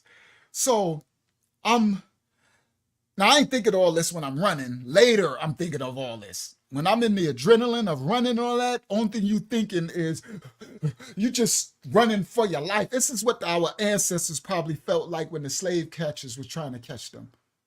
This is a fact. To my so-called black brothers and sisters, this is what our ancestors probably felt like when they was running for this life from the slave catchers. This is a whole fact. It's just your adrenaline. You don't, right? So I'm running, right? And here you go again. Boom, freeze, bullets flying. So I got to run zigzag again. Here I go again. Zigzag. I'm running zigzag, bullets whizzing, shoo, shoo. I'm like, oh, I'm back here again. So now I'm running. So I'm like, okay, now that same fence that's in the woods from the other story, right? I remember the fence is halfway and it's half cut. So if you run now, because I'm coming the other way, if I go over a little to the right, I could just run past and I don't have to jump over the fence. So in the woods, I remember running to the right a little bit to make sure that when I get up to it, I'll be around the fence because it wasn't a full fence. It was cut off, right? In the woods. Nobody know that unless you're in the woods, right? You go in the daytime, you can see it. So so as I'm running though, this ain't like last time. Last time when I first ran, the cops, they were shooting at me, but then they was running. One cop was on my butt a little bit. He wasn't close, but he was running with me. These cops, they too far away. By the time they skidded their cars, I was halfway in the woods. So they shooting. I'm just dodging bullets, right? So I'm running to the right, running to the left, and bullets, right? So then I'm running. So I run to the right a little bit and I make it past the fence. So now I'm deep in the woods and I can hear they are scared. I could hear them, right? So I look back, right? As I'm running, I look back and I could see through the woods, I could see them and they on the sidewalk and they on the thing. And they're like, he's ran in the woods. He's running towards from Maple. He's running towards Elm. Get a car to go up Elm. And then I hear another car take off. So they're going to try to come around and catch me as I run out on Elm. Now, if I run out on Elm Street, there's no more woods. Understand? If I run out onto Elm Street, that's it. I'm just on the street. Now, I could run into somebody's backyard, Mike's mom's or the other one. I could run, right? Or I could run, stay in the woods and run in the woods up towards Eldridge house, right? So that's my only options. Run up, stay up in the woods, run towards Eldridge house, or run out on Elm Street, and if they there, I'm gonna get caught. So I'm running in the woods. I look back, I see them on the walkie-talkie. I could hear them. Then I could see Buck. I could see him walk into the woods, right? He walked into the woods and he's like, he said, I could hear he's yelling. He's like, we're gonna catch your ass. We're gonna catch your ass and I'm gonna shoot you. I'm gonna shoot you, right? And I'm like, well, you're gonna have to catch me, right? So I'm running. So now I get halfway, I get past the fence, and now I'm like, I don't know what to do, right? So I'm like, oh man, what am I do? So I stopped in the woods because they're not there. They're not chasing me. They on the street, and I know the cops is coming around, right? So I'm like, what am I do? So I already know what they're gonna do. This is what they're gonna do. They're going to so they're gonna have all these cops going Elm. They're gonna have a bunch of cops going Maple. They'll probably call a helicopter or something if they got there. I don't remember. I don't know why. What? Somebody could write that. Did they have helicopters back then? Because I keep thinking that, but I don't want to say something that I don't know is really true. I know Aaron Cross will remember. I don't know if they had helicopters back then. Sorry, guys. So anyway, I'm going to leave helicopters out. So anyway, because I don't want to say something because, of spotty memory or whatever. Maybe a different time or something. So anyway, I know what they're going to do. I know they're going to flood Maple with cop cars, flood Elm with cop cars, and then if I'm still in the wood, they're going to try to catch me on the street or not, they're going to flash the lights. They flash all those bright lights they got into the woods and light up the woods. You know what I mean? They're going to catch me. So I stopped in the woods and I'm like, what am I going to do? What am I going to do? What am I going to do? And all the adrenaline, like my whole life, like I'm being chased, guys, like a slavery. I swear to y'all, if that's what it feels like. It's like if I get caught, the slave master's going to catch it and they're going to chop my head, slavery, chop my feet off and stuff like that, whip me to death or something. So I'm like, what am I do? What am I do? What am I do? And then I remember so when you come through the woods, there's a section. So I'm at the middle of it. When you come through where I'm at, it's, no, that's not Tawala's house. It's a little past where Tawala used to live, Tawala's house. Not down by where Flex and them house was, the Watts. But it's past where Tawala, it's a section and there's a house there. And the house that's there is crackheads. that I used to serve live in the house. It's like a crack house. So it's not a crack house, what I mean, where they sell crack out of the house. It's a house that the crackheads own that they let the people go smoke in the house. That kind of a crack house where the people like from the smokers from the hood, the fiends, you know, they go and get their crack and they go in there and they pay the person, you know, the people who own the house, they pay them so they can, you know, go in a room and smoke crack in the house and be safe instead of smoking it outside. It's that kind of house. So it's a type of a house that crackheads own the house. So that means 9 times out of 10, they ain't got no electricity, you know, the water's probably off. It's, you know, it's crack house, right? So I remember, I'm like, I forgot the name of the crackhead, her name, and she used to work for me back when I had my block before. She was part of my team. I think she used to work with Shelly Shell, because Shelly Shell, when I used to have my block and I did my time for all those crimes that I did that time then. I'm just home from doing that time for that crime. As I'm telling this story, I just came home from doing the time for that crime. So the girl whose house that was, she was one of Shelly Shell's crew, because Shelly Shell ran all the crackhead prostitutes and all that, right? So, and I took care of all my people, so they loved me, and I loved them. I'm just telling the truth. You know, the crackheads, they were my people. I rocked out with them every night for years in those woods, you know, at night. So those were my people, right? So I remember that was, I can't remember her name, but that was her house, the crack house. So I'm like, okay, that's the only chance I got, is I need to get into her house. So I went. Now we in the woods, it's dark, right? And I remember raccoons, people scared to be back there, right? And I could hear all the cops. You could hear all the you can hear the noise. I could see the flashlights. So they behind me. They scared to come in there though. They flash. I see flashlights looking through. I hear the cop car shoot. I hear all the people. Yeah, we're gonna do this. Da, da, da. So they mounting. They coming, right? They coming for me. They running down on me. So I run to the house, right? I get to the house. Now I'm in the back, right? Because it's dark.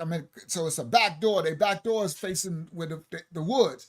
So I knock on the back door, but I can't be loud, right? So I'm like, right? Because you can't be loud. I can't, you know, they running down so I'm like, I'm waiting, and I'm like, oh man. So I run to the side of the house, and they got windows, right? You know, the crack house, they ain't got no blinds, and they got sheets over the windows and stuff like that. So I start knocking on the window, I'm like, so I'm like, so I run to another window near towards the front by Elm Street, the side of the house, knock on the window, and I go back to this window, right? Because I can't get too close to the street because I can hear the cops, right? I can hear the cars coming up. I can hear the walkie-talkies and stuff. So I'm like, so I go back, and then I run back to the back door, and then I can hear, who is it? And I'm like, it's Rashawn. It's right. Please open the door. Open the door. They're like, who is this? And I was like, I got crack. I'm gonna give you crack. I'll give you $200 worth of crack. I got $200 worth of crack. Please let me in. The police chasing me. You might as well hear this. Well, that's all you had to say. That's probably what they should have said. All I know when I say I'm gonna give you $200 worth of crack, right? I mean, all you hear, you just hear the door open. They might as well say, well, say no more, right? So the door opened, right? So they're like, who that? So I was like, it's me, it's Rashawn, right? They was like, why? I'm like, yeah. They're like, what you doing when you came home? I'm like up there home. I was like, yo, I said, Buck chasing me. They're like, Buck, where? I said, they coming. I said, they gonna be in the front of, they on Elm, they coming. I ran through the woods from Maple. They chased me on South Franklin. So he's like, come in. So he closed the door. So I'm like, all right. So they're like, I'm like, yo, you gotta hide me. So they was like, all right, come. come in this room. Now it's pitch black in there. It's a crack house. It's pitch black. So come in this room. So they take me into this room, right? So they're like, all right. So it was like, all right, just lay down on the floor. We're gonna close the door and just be quiet. So if they knock on the door, nobody's here. We just gonna, it's all dark. We just be quiet. You're gonna be safe. You're gonna be safe. So I'm like, they like, you got that crack? So I'm like, here. So I open up my package and everything. I just take a bunch of crack. I just drop. I don't care. You can have the whole doggone bag for, guys. My whole life is in the balance, right? So I just gave them the crack. They're like, all right. So just stay right there. Just stay right there, right? And I'm like, all right. I said, hide me. I said, I got more. I'm gonna give you more. I said, if I make it through this, I'm gonna give you more. They're like, all right, we got you, right? Right? And then the crack, she's like, well, you know, we got you. Because like I said, it was my people, right? So they go off. So now I'm in this room and it's pitch black. So they like, I lay on the floor and now it stinks, right? Because it's a crack house. It's crack. It stinks, right? So I'm like, nope, you couldn't trust. That was my last story. Now, y'all remember my last story when I said Biggie Small said you can't trust a crackhead? I said it depends on how you treated them and who they are and which crackhead it is. Nah, they, like she said, I got you, Ra. Plus, now you can trust them if you're going to give them more crack. That's why I said I'm going to give you more. Now, that's hilarious. Listen, Lava, y'all. The reason why I gave them the first thing and then I said I'm going to give you more because I want them to know as long as you got more for them, you can trust them. Trust me on that. There you go, Lavia. She said, that's why I said it. Oh, praise God. Yep, that's exactly why I said I got more. See, she got it. Yep, that's exactly why I got more for you after this because you definitely can't trust them if you facts. Now, then she was like, I got you, right? But still, you're right, Lavia. I'm like, listen, I got more for you after this is over. So that's be my security. That's my security. I got more for you after this is over. All right. So if y'all get me through this, just keep me hidden, right? So they leave out, right? They close the room, they close the door. Now it's pitch black, it stinks, smells. I can't even see what's going on, right? I don't see nothing. It's just everything dark. So I feel like I'm stepping on stuff. So they like, lay down. So they like, so she's like, you gotta lay down because if they come to the window, if they try to look in the window, right, from the backyard or something, because they got flashlights and stuff, right? So she's like, it's good you got on all black. She's like, just lay down, right? Just lay down. So I get there and I lay down, right? The window. So I lay down. So my heart is pumping. I'm scared. You can hear the car screeching. So the girl, so it's crackheads in there, right? So the girl, she told everybody, she gave out, because later she told me, she gave out the crack and told everybody it's more crack coming, right? So everybody be quiet, and we got to hide Rashawn in here, and she gave everybody crack, and like, he got more. We gonna get more crack. We ain't got to do nothing. We straight. We hit the jackpot tonight. He gonna set us straight. And remember, when I used to run my block, I used to take care of everybody. So my word is already bonded. They already know, right? So she would come back and report to me what's going on. So I could hear like police sirens. I could hear screeching, like the car screeching and stopping, and she would go like, oh my goodness, what you do? It's a lot of cars. There's another car. Stay, lay down. Lay down, Ra. Lay down. Stay lay down, Ra. And I'm like, so I'm laying down. All right, guys? So I'm laying down and I'm scared, my heart, and I'm like, oh man. Now, I don't know God, so I'm not talking to God like, God, if you get me through, like now, I'll be like, Father, Yah, if you would please just give me one more chance. I swear. Y'all know, but I didn't know God then. I didn't know the Most High then, right? So I'm scared to death, right? So I'm sitting there and I'm like, my whole life, I'm like, I hope I make it through this. I hope I make it through this. So I'm laying there, and all of a sudden, I'm like, I'm like, what the? I'm like, what the? And I'm like, and I feel stuff. I'm like, what the hell?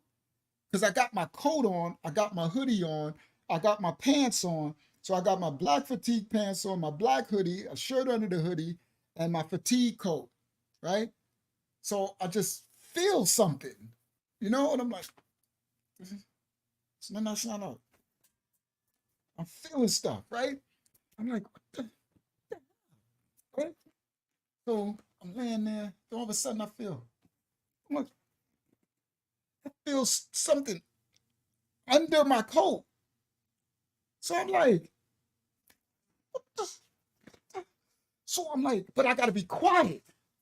Now listen, now I can hear the cops are in they in the woods.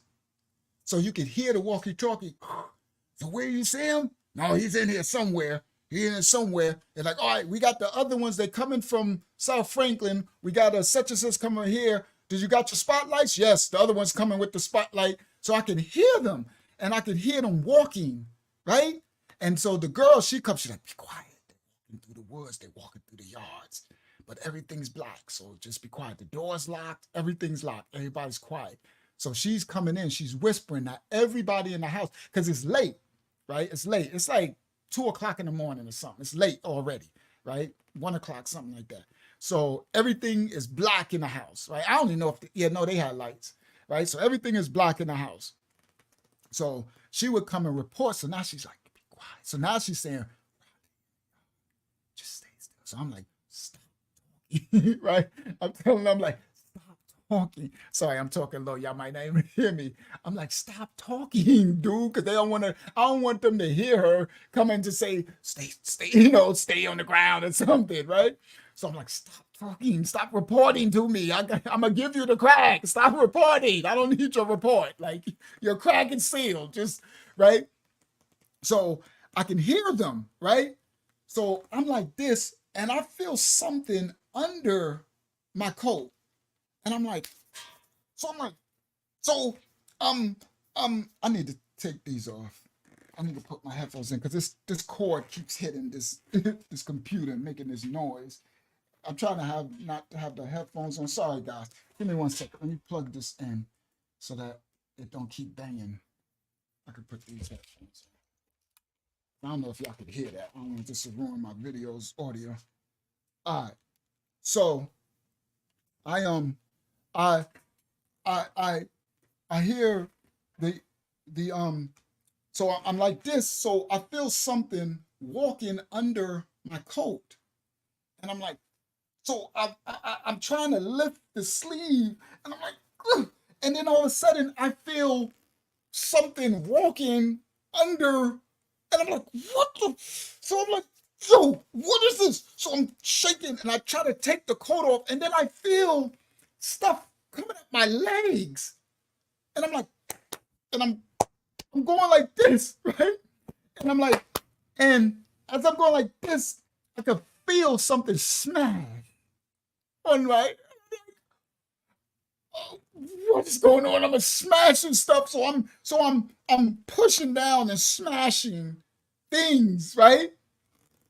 So now I'm like, so they close. I hear them. They at the window. They like they like I hear them talking. They like, did you go that way? Go this way. He gotta be in these woods somewhere. He couldn't. You didn't see him? And I'm like, they're like, no. And then they're like, all right. So they right by the window. They going on the other side. They walking, they talking. I'm like, so I can't even make no noise. So I'm sitting there and I'm like, I gotta, okay. So there was like 2 cops and they was right at the window where I'm at. Right. I can hear them like they right there. So I can't make no noise. So I freeze and I gotta like lay still. And so I just lay there, and all of a sudden I just feel stuff go in my nose, bro. And I'm like, so I'm, I'm go, and I feel it walking on my face, and I'm like, and they walking all over my head, and my face, and my hair. They're trying to go in my nose, bro. I was like, I'm going to, I'm like, now I realize these are roaches, right? Once they start walking on my face and try to go on my nose, I'm like, these are roaches. I'm like, I'm like, I can envision I am covered in roaches, like covered. They're trying to go on my nose. Insects and stuff, they're smart. So they know that I can't like fight back. Trust me, the Most High's creatures are really smart. They read energies and stuff, right? Because usually what they were doing to me, they won't usually do that. They were all, I'm talking about trying to go on my nose, and I can't really make no loud noise, so I'm trying to and go like this and swipe, and they go in, and I'm trying to block my ears because I could feel them going on my side of my neck and my head, trying to go on my ears, and I'm like, and I'm just sitting there, and they all going up my pants, and I'm trying to squish, they going up my arms, and I'm going like this, and I'm trying to close my coat, and I'm like, and I'm just steady going like this, and the cops are just walking around, and I'm just and blowing, and I'm tortured, bro. I know I'm covered in roaches. I can't see nothing, and I can't do nothing. And then I see the light come through the window, trying to look through the window. I hear them talking. I hear them go away. I hear them come back. I hear them, and I just gotta lay there. And I lay there. And then the girl come back. She's like, just stay there, Ra. I think they going away. They done went up to South Franklin. I think they think you left. They think you ran. They think you gone. She said, just stay there. And I'm just like, I don't know, bro. This was insane, dude. This was so bad. This is like some people's worst nightmare. I'm covered in roaches. They're trying to go in my ears, my nose. They all in my pants, my coat. I'm trying to I zip my coat up. I'm trying to get them to stop. They're trying to go under my shirt to go up my body. They all over my head. I could feel like movement, like little movements, like little everything. And I'm going like this, and I can't really make noise. And I'm trying to swipe them. And it's just like, and I got to just lay there and keep doing it.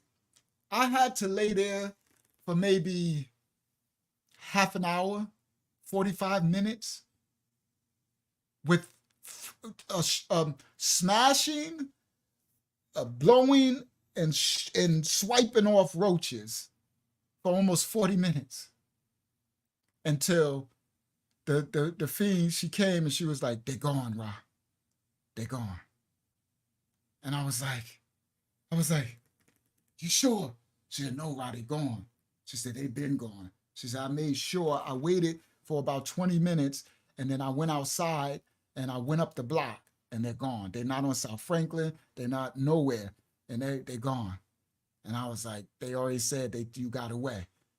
And I'm like, so now she's like, you could get up. So I'm like, so I get up, right? So I get up and I'm like, right? And right? So then she opened the door. So when she opened the door, they had turned the light on in the other room, because in the room I was in, it was no lights. They had no light, right? That was a room where I guess some of the people come in to smoke crack, right? So they were selling the rooms for the crack people to come in and smoke crack. So when she opened the door and the light came in from the thing, I looked, and it's like crack pipes and stuff all over the floor, and there's some nasty mattress over there. And now I could only see the light from the door and I could see, and I'm like, oh, it looked like, y'all know what a crack house stuff look like, right? And I'm laying on that floor, right? So then we go, and I come out the room, and the light, it was a kitchen. It's in the kitchen.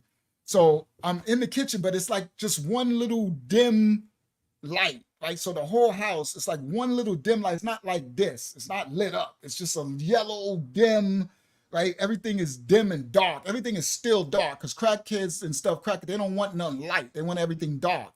So they smoke their crack pipes in the dark, right? They want everything dark. So I get to the kitchen part and I go in because I want to, I go in and I'm already going like this. And so when I get to the part where I can see the light, because I want to see, I look, and so when I get to the light, the crackhead girl, she go, oh my God, right?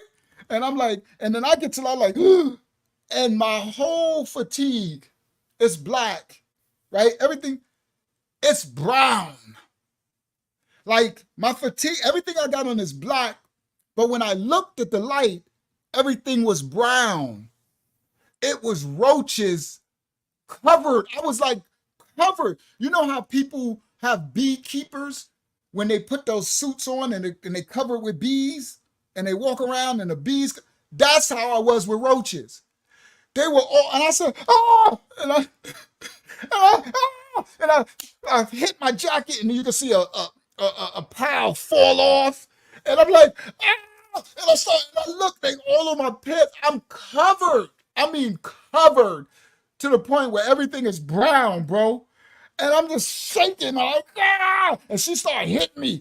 And she like, get off him. And I'm shaking and so when I shake my hair, okay, so I go like this, right? So I shake, my top of my hoodie, right? Because I got the hoodie on. I shake my hair to go like this, and whoo, a whole thing of roaches, and they just scatter. And I'm like, ow! And I shake, and they're coming out of my sleeve. They're coming out of and I hit my pants. They're coming out of my pants. I'm like, oh, and I take the coat off. And I'm like, ah, oh my goodness, bro. Yo, these roaches were everywhere. Everywhere. Like all over me. And I'm freaking out. And I can't remember now how this happened, but there was a box on the refrigerator. And I don't remember now if I did something and hit the refrigerator or how it happened, but it was a box of cereal on top of the refrigerator and the box fell over. And when the box of cereal fell over, 10 million roaches ran out as the box of cereal fell over and the 10 million roaches ran out. I'll never forget that. I don't remember how it fell over, but 10 million roaches just, and they started running out of the cereal all on down the front of the refrigerator. Like a million of them out of the cereal. And there are kids in the house. Because remember, these crackheads, they have kids. So there are kids being raised in this house. That's their cereal. Y'all hear me? That's these kids' cereal.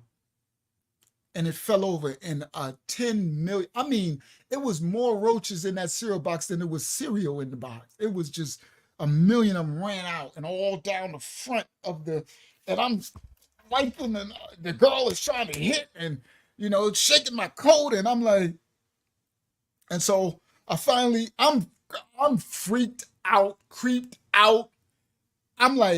So I finally get to the point where I never stopped scratching. I was scratching for weeks. I'm scratching and, and I'm like, so she's like, all right, you got more? So I'm like, yeah. So I go to reach in my pocket to get the crack and I go to stick my hand in my pocket and roaches run up my, you think I'm lying? I go to stick my hand in my pocket to grab the crack and roaches run up my arm. I'm like, oh. And they all in my pocket. I'm like, oh my goodness. So I get the other pocket. I'm like, I just start squishing the pockets, right? I'm like, I'm definitely gonna have to throw this coat away. Everything got to go, right? So I'm steady squishing the pocket, So I take the crack out, right? I give her, I hit her off. I'm like, here. She's like, thank you, Ra. You safe. So I'm like, yo. Now I'm still scared. So I'm like, I'm not leaving yet. And she like, what you mean? I'm like, nah. She's like, nah, they gone, Ra. I said, nah, I don't trust them. I said, nah, I cannot get caught. Like I said, I'm not free. Like I'm on intensive supervision probation. Like I got 5 years. If they catch me, I'm done. I'm like, so she like, so you want to stay? I said, yes, I got to stay. So she said, okay, no, you can stay. So I'm like, all right. So she gets me a chair in the kitchen and I'm like, I go and there's roaches all over. At this point, I'm one with the roaches. I'm just gonna be honest with you. I'm like, I've been roached out so much that it's like not even nasty to this point that I'm just like, so I took the seat, they all over the table. I wiped the chair for them to sit down. So I just gotta keep, so I just sit down. And you know what I mean? And they go around, they smoking crack, they come in. So she come back, she like, how long you gonna stay? I said, I'm staying until the daylight. I'm staying until their shift is over. She's like, all right, cool. So I was like, y'all got enough. That should last y'all. She said, no, we got more than enough. Thank you. So I'm like, all right. She's like, so I just stayed. And I just steady wiping off roaches and everything. And then they came back one time. She was like, right, it's like 5:45 because it got lit at like 6 o'clock. She said, it's getting light. It's turning light. I said, all right. Because I didn't want it to get light. I wanted to get when it's about to get light because I still got to go through the hood and make it to LL House. I got to go on Linden to L House to get my car over there. So then I'm itching. He got me itching now. So then I'm like, she was like, it's getting light. And I'm like, all right, I went to the window, I look, I said, all right, that's good enough. So I'm like, all right, thank you. Said, no, it's all right, Rod. If you ever need anything, you know what I mean? You know we got you. You our people. So I'm like, all right, thank you. So then I went out. They opened the door. I said, they went out and looked first. They said, let us go. We're going to go out first. So they went out. They went up the block. They went up towards South Franklin. They went up towards the projects. And they came back. It's like, they're not here, bro. So I went out. And like, so then I took off, went out, walked on the other side, trying to walk in the dark. I'm not going on South Franklin. I was going to go up, what's the name, by the projects to go around the L. And I went up. And I'm like, oh, I'm steady wiping and roaches is like coming out. I still got roaches. Shout out to the Don 88, United Kingdom, the UK in the building. Shout out to the Don 88. And I'm like, so I get up to L House. I get in a car. I go home. So when I got home, I took off all my clothes. I then shout out to Corey Wilson in the building. Shout out to Corey Wilson in the building. So I took off all my clothes and because I knew roaches they be all in there. You've been and brought them. We ain't have roaches in our house, right? In the apartment in Queens. So I took off all my clothes and left them out right outside the door and everything. And I came in, and when I came in, Pam was up because she usually get up. So I got home the same time that I told her. I told her I'd be back home like 6 a.m, right? So when I would come home, she would get up because she would make me peanut butter and jelly sandwiches, right? She'd make me 4 peanut butter jelly sandwiches every night. Y'all learn that later. That was like, so what we would do, our routine, she would make me 4 peanut butter and jelly sandwiches. I know that sounds crazy, but 4 every time. And we would roll the blunt. So that was our quality time is we would put on a movie in the VCR, roll a blunt, and while I eat my sandwiches, we watch a movie and smoke together or fight. Like if a boxing fight was on, we tape it on the VCR and then we watch. And then that's how we would spend our quality time. So she was up.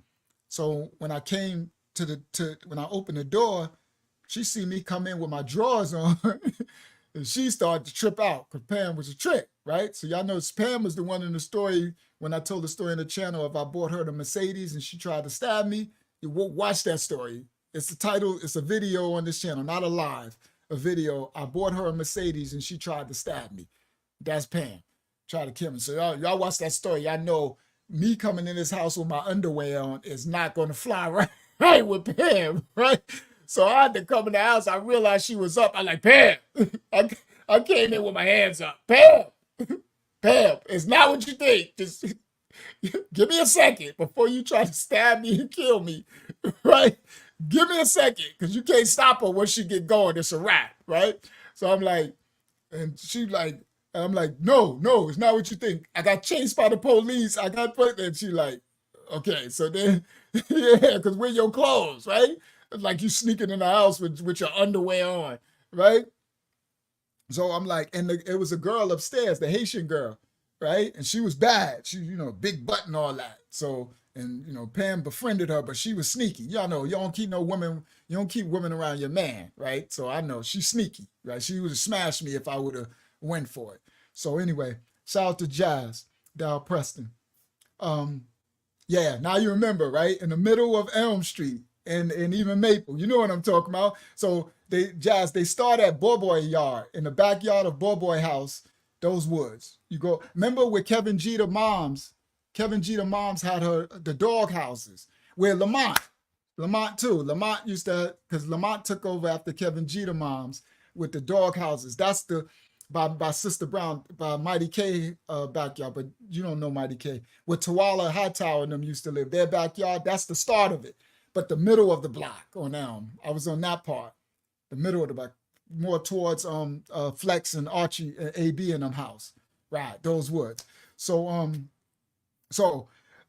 anyway, I tell Pam, I'm like, yo, I got chased by the cops. I got chased, yo. I said, my clothes are outside. They in front of the house. You can go look. They got roaches on all them shit. Roaches? I'm like, yo, you won't believe it. I'm traumatized. I need a shower, right? Because listen, guys, now listen clearly to this. I'm coming in the house and I got my box drawers on and I'm talking about I need a shower. Let me tell you something. You about to die in that house messing with Pam. You definitely about to die. She about to stab anything that move, right? So I'm like, no, Pam, listen. Go. I said, go to the front door. I said, go upstairs and go look, go grab the clothes. There's going to be roaches in the pockets or something. Trust me, roaches. And she sure enough went. Pam ain't playing that. She like, you think you about to, she went right, marched right up them stairs. I just waited for her. And she came back there. She's like, oh, I can hear her at the top of the stairs. I'm like, okay, she's seen it. I know it's still gonna be roaches, right? Roaches, they be all in it. They get into your crannies. It's gonna definitely be. I know they were in my car too for a long time. All right, a long time. There was okay, you know how you be driving in your car and all of a sudden a roach walk over the dashboard? We have roaches in our car for a long time. We be vacuuming and stuff and killing stuff. Like, oh my goodness. Like we have roaches in our car for a minute. For real, right? That's some nasty stuff. And another story I told, I dated a girl and she had a lot of roaches and she put roaches in my bins. The gray silver bins I was talking about, I had roaches in that bin. Shout out to Aaron Cross in the building. Shout out to Big AC. Yo, AC, I had roaches in that bins for a long time. I had dated a girl. She was from the Heights too. And her mom's, they had a lot of roaches. She's a really pretty girl. But her mom's had a lot of roaches. So she had a daughter. I ain't gonna tell the story. But the roaches was in the daughter's baby bag. You know how you bring the baby bag with the diapers and so there was roaches in my doggone bins, and I tried to find like why, and we opened the baby bag and roaches come running out, and they were in my car. I had roaches in my bins for a long time. I used to tell people when we would get in the car, I'm like, yo, if you see a roach, they're like, a roach? I'm like, yeah. I'm like, if you see a roach, just kill it. Right? We in the car. I'm like, just kill it. I said, no, man, this girl got roaches in her car and it's in my car. So we got to kill them all until they gone. So I had roaches in my bins for a minute too. But this was this car, I forgot which car I was driving in there. I think it was the Buick Park Ave. This story I'm telling now. But we had roaches in that for a long time. So anyway, so then, Pam, she was cool. She got it, right? So then I took a shower. And I came out and then I told her the story. And I was like, yo, Pam, I was almost gone. I was almost gone, bro. I ain't made it home. Like, I still smell like jail. She was like, I knew it. I knew it. I couldn't even sleep. She said, I ain't sleep the whole time you was gone. I knew something was wrong. That's why she was up like that when I came. She was up wide awake. When I opened the door, she was right there. So I'm like, Jazz is in, he's in Germany, AC. He live in Germany. He been there for a long time. Daryl Preston. So she was like, I knew it. So then I was like, she was like, you ain't going out no more. And I was like, I gotta go out. And she's like, I gotta go out.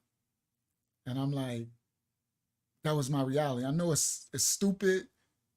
And so the next night, I went out again. But this time, there was no more black. No more black hoodies, no more black boots, no more, I dress normal, regular. And it was, yeah, he's on Facebook, AC. He commented on Facebook. So the Facebook, you can't see him. You can't see the Facebook, and I wish they had it where you could see the Facebook comments on the YouTube. They keep them separate.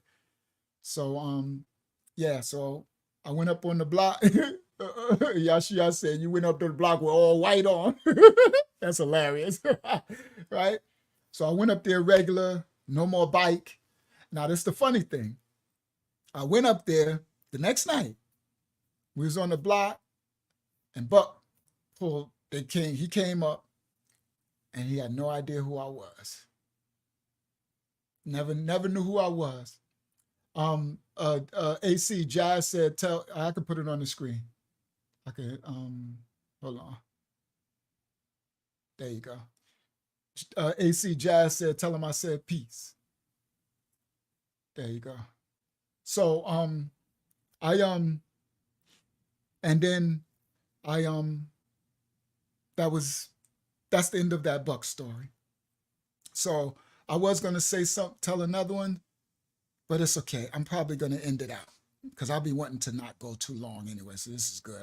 If I could trim these down to 2.5 hours, that would be perfect. Better for me. Because when I be doing 3 and 4, I'd be killing me. I'll be tired after I finish. I'll be tore up. Right. So,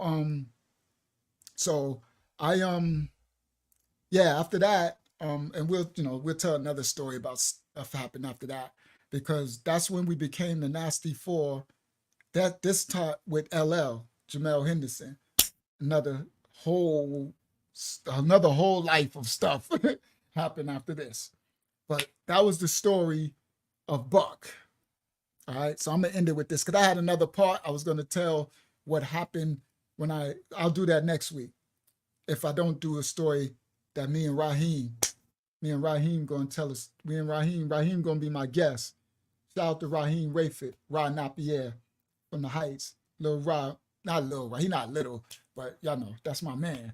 So guys, when we call somebody little or something like that, my little man or something, he a grown man. He about it. But when you older than people, that's how I am. So my elders, I look at them as, so that's what that means. I don't mean no disrespect. That's just my man. He'll always be my little man. That's my heart, right? So Ra. So Ra should be me and Ra gonna do a story. I got a story, and I'm gonna do the and if anybody got any pictures, y'all would help me. If anybody got any pictures of Steve Lawrence from Crown Heights, if anybody got any pictures of Steve Lawrence, could y'all inbox me or send them or post them to my page or something, my Facebook? Because I'm going to do a Steve Lawrence story. All right? Everybody know who Steve Lawrence is. Hempstead, Strong Island, dark street legend, but straight legendary. So I'm going to do it. And then Raheem is going to be my guest host on that story. And I'm going to tell a story of Ra too. All right. Raheem Rayford, for those who know Ra. All right. So, and now he changed his name to Ra Napier. I didn't even know who he was. I'm steady. I'm like, shout out to Ra Napier. Don't even know that was Ra. I'm like, I went to his Facebook page. I'm saying, this is raw. Like all this time, I didn't know who he was. All right. So, yes, anybody got any pictures of Steve Lawrence, I'll appreciate it. So, and y'all know, because I'll post it on Facebook when I do the Steve Lawrence story, and Ra's going to be my guest host on that story. So, so I'm itching now, guys, I swear. I'm probably going to be itching all night. I'm like, I feel stuff walking on me. So, and next week, if I don't do the Steve Lawrence story, yeah, thank you, Corey. I'm gonna continue this story because y'all gonna like what happened when the IS in Queens with the ISP, my probation, and the drug program. I got I'm in Queens judicial system now, and I'm on intensive supervision, and it's no joke, and it's going down. What's happening with me with the drug program, all this stuff, I'm going through it. So I'll probably tell that one next week if I don't do Steve Lawrence story. So yeah, this is a good stopping point. I like this. If I can do all of them 2.5 hours to 3, we'd be straight. I'd really be rocking there. All right, so let me make sure. So let me make sure. Yeah, that's next week. That's next week. Oh yeah, that's next week. Show pics like that. All right. So yeah. So Buck, the super cop. Shout out to all the good cops. And we don't need no more dirty cops. No more bad cops, right? Shout out to all the good people. We don't need no more bad people. We don't need, everybody be good. Do what's right. Do what's right by the next person. Love your neighbor as you love yourself.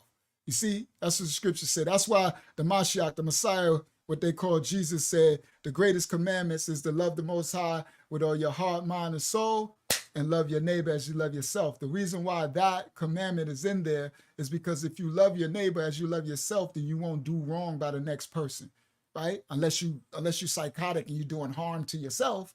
Most of us want what's best for ourselves. So if you love your neighbor, if you do by your next person, just like that's how I always live my life. I lived my life, guys, even when I was in the streets. That's why a lot of people liked me, even in the streets. I really don't get hate like that much. You know, you get your people that hate it because I was, getting a lot of money or whatever. But most people love me for the most part because I was a good dude. I was always a good person. Y'all could tell I'm still a good person, right? So the way that I lived my life when I was in the streets was I treated others as I wanted to be treated. Now, what I mean by that is I always thought, how would I feel if this happened to me? That's Reese is so stupid. He said, love you too, Jazz. Reese is stupid. Let me put Reese comment on the screen. Look at Hero. He said, so then why did we have a fight? Because you started it, Reese. Reese started it. He started it. I don't remember why we was fighting or nothing. Because me and Reese, we was fighting. We was playing basketball. We was on the all-star team. And they got us away. I don't remember where we was at. We away in the hotel. And Reese started. I don't know what he was doing. He started with me. And we had a fight. So that's because you started it. That's why we had a fight. So anyway, Reese is always doing something. So, all right. So the way I lived my life, guys, I always used to think, all right, how would I feel if the person was doing this to me? And as long as I kept that measure, it kept me from doing too much darkness. It kept me from being too dirty because I'm like, even when I did, because there was times when we did stuff when we was guys, I'm still itching. I am not okay, right? So even when we did stuff, I would be the one that would stop it. Like when we used to jump people and rob people back, this way back. I'll be telling those stories way back. We was younger. And we used to do stuff when we used to stay up posse and when we first started Parkside and all that. And I used to always be the one that be like, man, stop. That's enough. Because I'd be like, everybody jumping and kicking and be like, how would I feel if I was under this? Yeah, I got the heebie-jeebies, Corey. How would I feel if I was under, this was happening to me? So that's the scripture of love your neighbor as you love yourself. Jazz said Reese was, but I always loved this guy. Reese was always crazy, right? Yeah, Jazz. I am still itching, bro. This is so not okay, right? I need to wash myself. Oh, it's coming. It's coming, Chase. Chase said, "Tell a story of the Nasty Four." Chase, I'm got a whole series coming of Nasty Four. So when I go back, I'll be posting on the Facebook, and you'll see the title, and so you could come in, Chase. So I'll be telling some stories about us, Chase.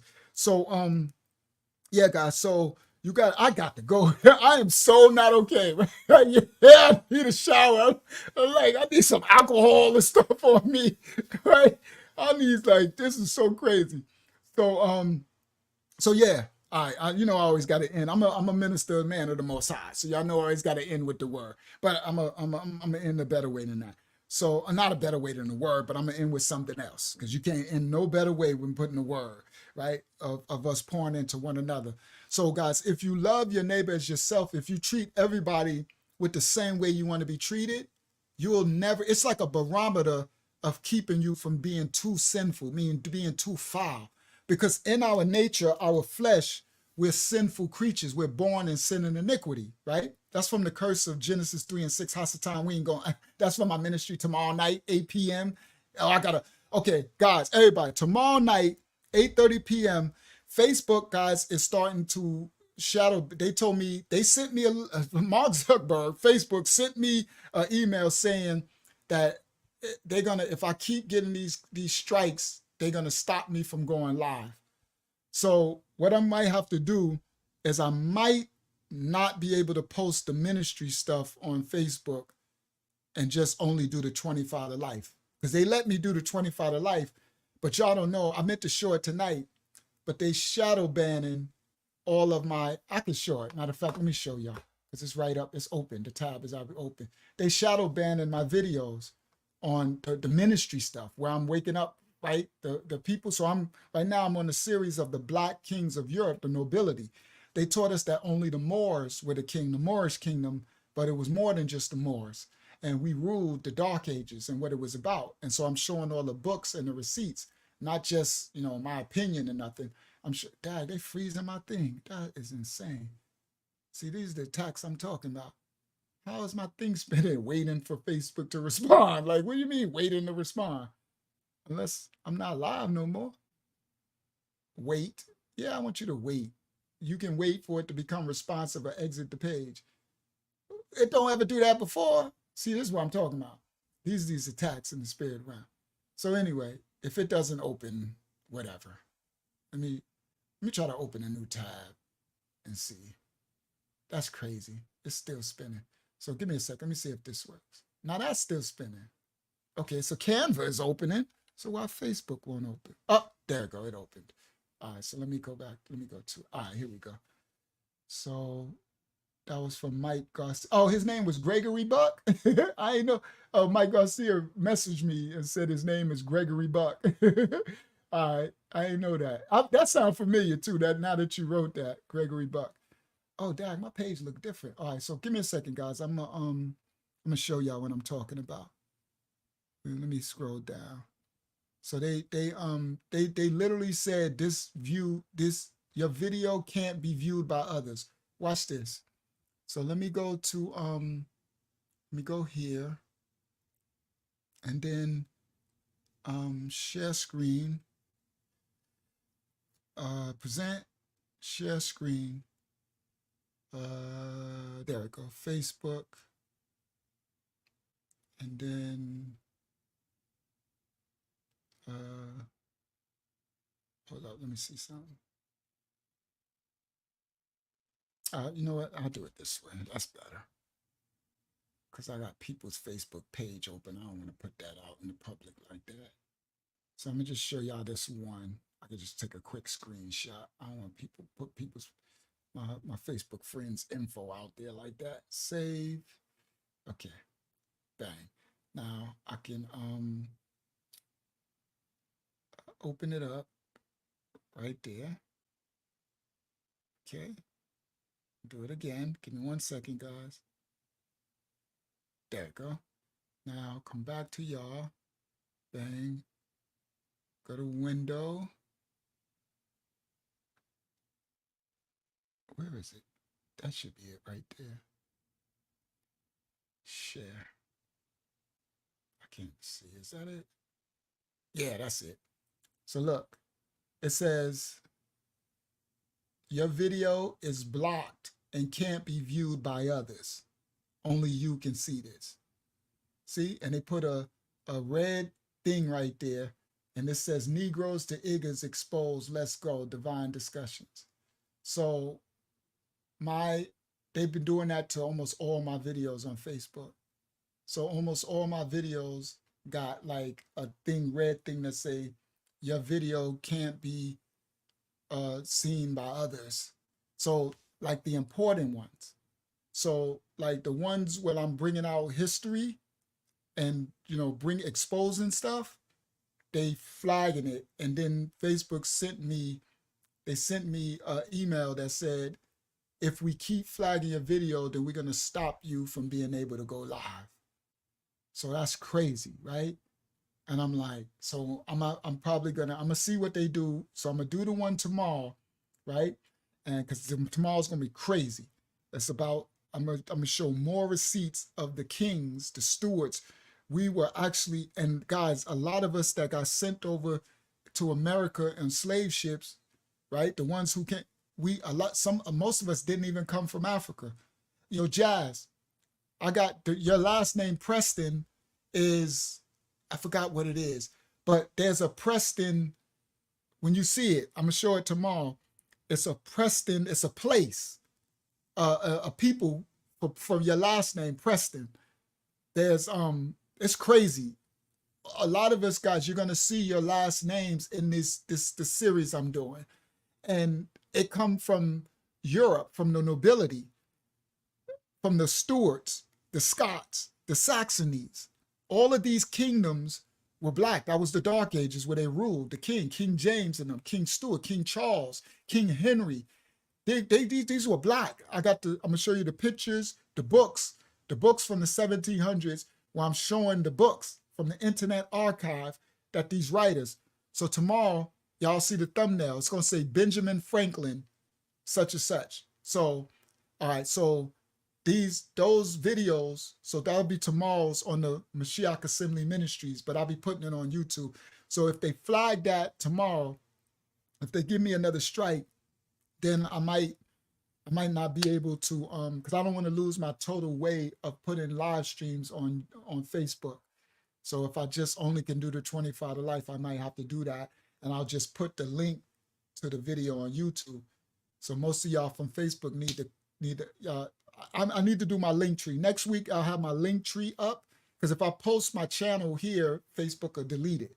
They won't let y'all see it. So I'm gonna do a link tree, and then y'all be able to find all my pages in my link tree, so y'all can subscribe on my YouTube, so that, you know what I mean, so y'all can still watch the stuff, because they trying to shadow ban. I'm a truth teller. They hate me. I'm shadow banned on YouTube, guys, right? So like I said, my other platform, social media, we had 6 million views. We were more. They starting to shadow ban it. I'm like, it's crazy. They took down the whole first page. So we were at we was almost 8 million views this month on my other social media.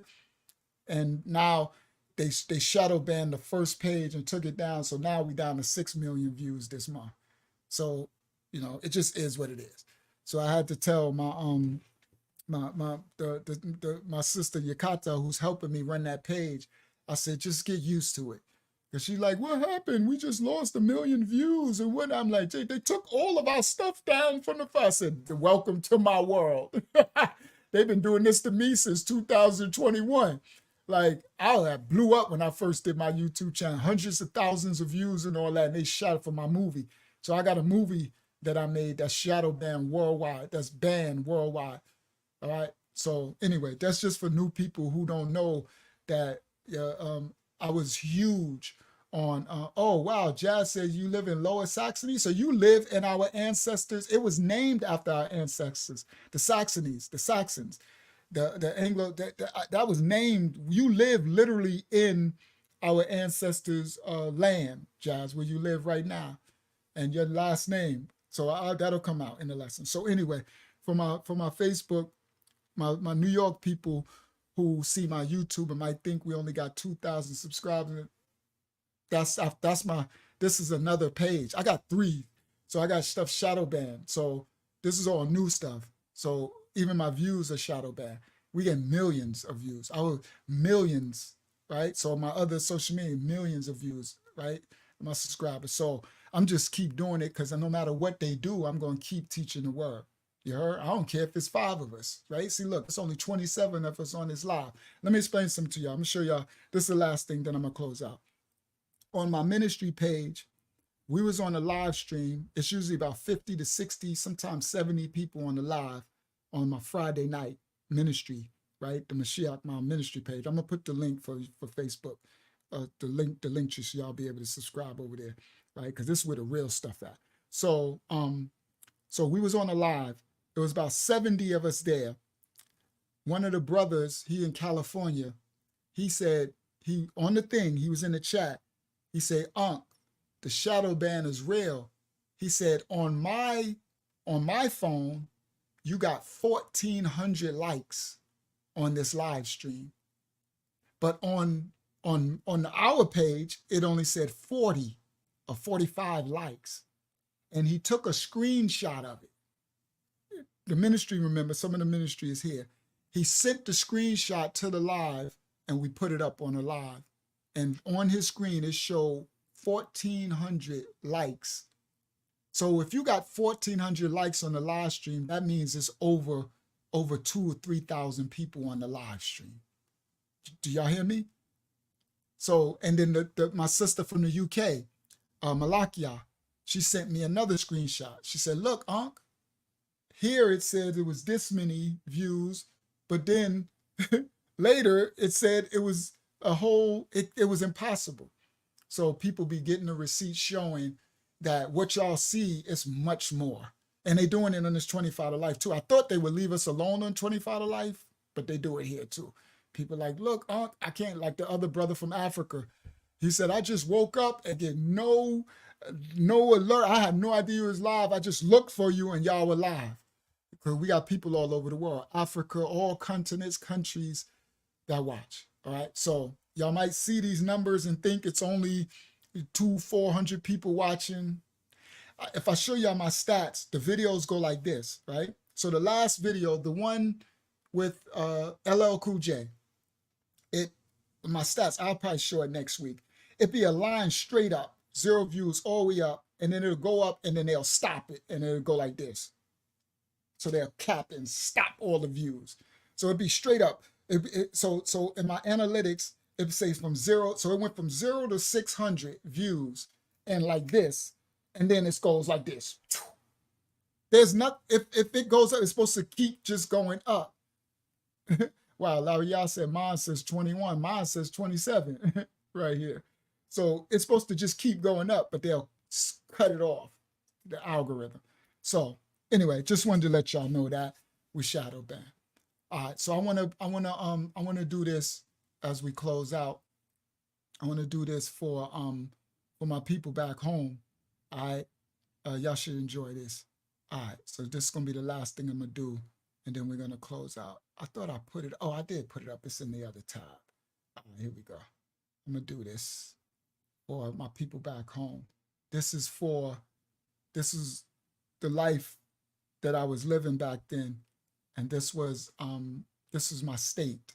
This is, I mean, how I felt. It was my reality back then. Praise to the Most High no longer. Now I serve Him, and I'm trying. I don't have this fate, heaviness over my life no more. But this song was the song that I wrote for my hood in Hempstead, and it's called Ghetto Life.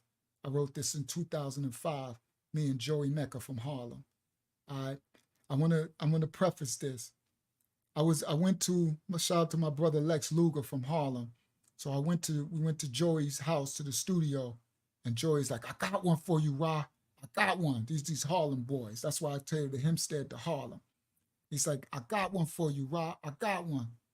So I was like, is that the song? Yeah, that's the song. So I'm like, all right. So he plays this beat, and I'm like, woo! I'm like, oh my goodness. So he's like, what you gonna do? I said, give me the pen. and I wrote the hook.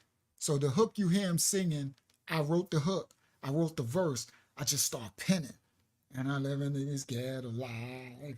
And I'm living in these ghetto streets. System got me living metal life. And they buck me when I dare to dream. Buck, and they pop me when I dare to dream. Gotta be a better way to life.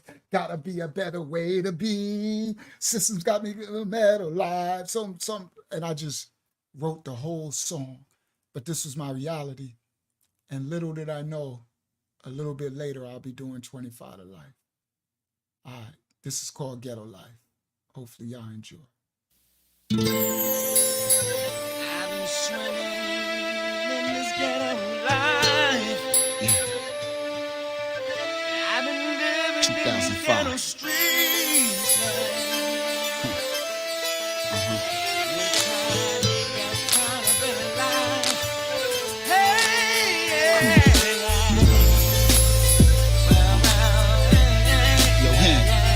Joey Mecca.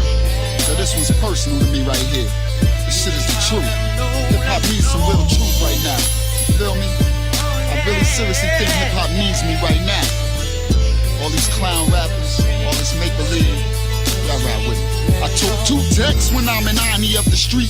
Then go beat Lex and tell him why I'm in all this heat. It seems to be a thing that we born within this ghetto. A hot jump shot, a book of rhymes, all this metal. It's a defeatist attitude developed in high school. While those with stable homes look on like they the wounds. So brothers be like, fuck it, that's the motto of the hood. Well, y'all apply to college, our projects is where it's wood. I'm living in this trap, only fact I got my gap. Now I'm all strapped up, and little Chuck got it tucked. And reload these, spitting that breeze over weeds. And reload knees, shooting at leaves, toking trees. I violate beer, I drink up on it like it's water. My mind ain't clear, I'm working on it cause my daughter. My life ain't fair, my mama left when I was 1. She's out in Bed-Stuy, I'm on the island in the slums. It ain't my fault, society made me to a thug. In the 90s is grimy, 2000s is blooded up. And low crip too, it's cause of family that is blue.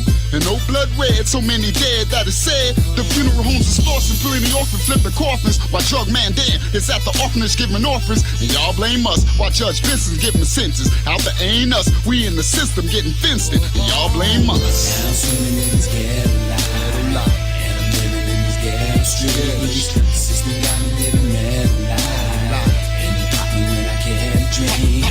It's gotta be a better way to die. It's gotta be a better way to be. Now I gotta be your friend tonight. It's gotta be the one to make you. Whoa, now I'm living in this ghetto life. Y'all know I had to stop it only because I can't let it just run all the way through because I ain't premiered a song yet, so I can't have nobody have the whole song. I'm gonna play the second half, but I had to stop it. But that's now I'm living in this ghetto. I remember when I wrote it, guys, I was like, even so the beat is playing and I'm penning and I'm writing, I could feel the spirit over the song, right? I could feel the energy, right? So the next verse I'm about to say, y'all picture in your mind Drastic being stabbed. You know, I start talking about people who died in my hood. You know what I mean? People who got a lot of time in jail, like at that time, like Bad News and Demo and Country. You know, at that time, that's what just happened to them. You know what I mean? They just got all these all these numbers. And Scully, like a little bit before that time.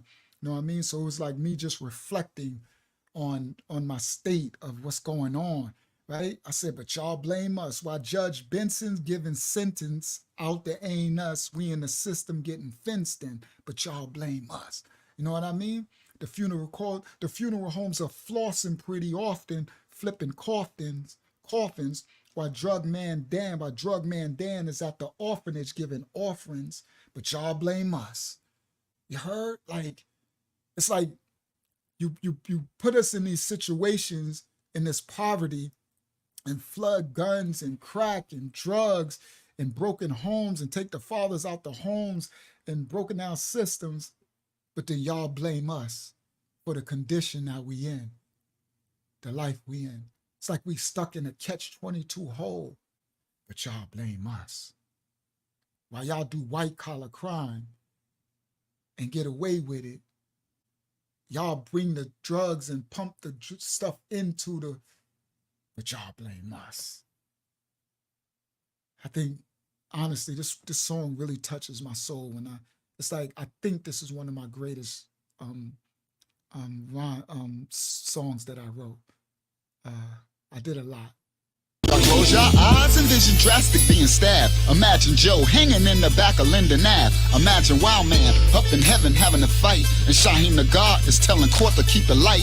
Imagine True Indeed and J Thug is alright, dressing in all red up in heaven, blood tight. News demo and country, so much time it ain't hype. And 15-year-old Scully getting 25 to life. This is my life. My cousin chases Brooklyn's ace. Be up on gates with 38s in the skates. And all my life, my cousin Wise sticking guys all on the heights with 45s on his sides. It's sorta incredible the way I thought pattern does. It's sorta regrettable the way the courts batter us. So brothers be like, fuck it, that's the motto of the hood. While y'all excel in college, our job six is where it's wood. My father, he bailed, my mama left when I was a baby. I turned God body when I was 12, that's what saved me. By age 14, I bought my first whip machine. Trues and dollar bills, my new Impala wheels. And oh my God, I was at Visa making sales. And oh Rashawn, I runs these streets like frickin' jails. I'm from Hempstead, what the fuck you can't tell? It's down the street from death and round the corner from hell, but y'all can't tell. Now I'm swimming in this ghetto life, and I'm living in these ghetto streets. The system got me living metal life, and you caught me when I can't dream. There's gotta be a better way to lie. There's gotta be a better way to be. Now I gotta be a threat tonight. There's gotta be the one to make me. I'm swimming in this ghetto life, and I'm living in these ghetto streets. The system got me living metal life. Gotta be a better way to lie. There's gotta be a better way to be. Now I gotta be a friend tonight. Gotta be the one to make a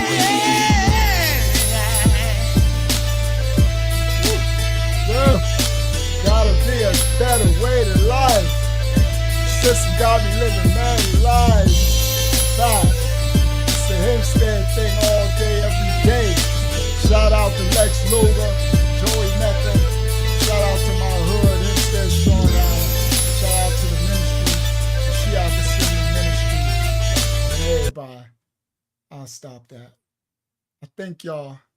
I don't want nobody to have my instrumental like that. That's why I'm talking over it. I'm very smart. I've been doing this music thing for a very long time, since the beginning of hip hop. Thank you, Sean White. Thank you, Reese. All right. Shout out to Justo in the building, HNIC.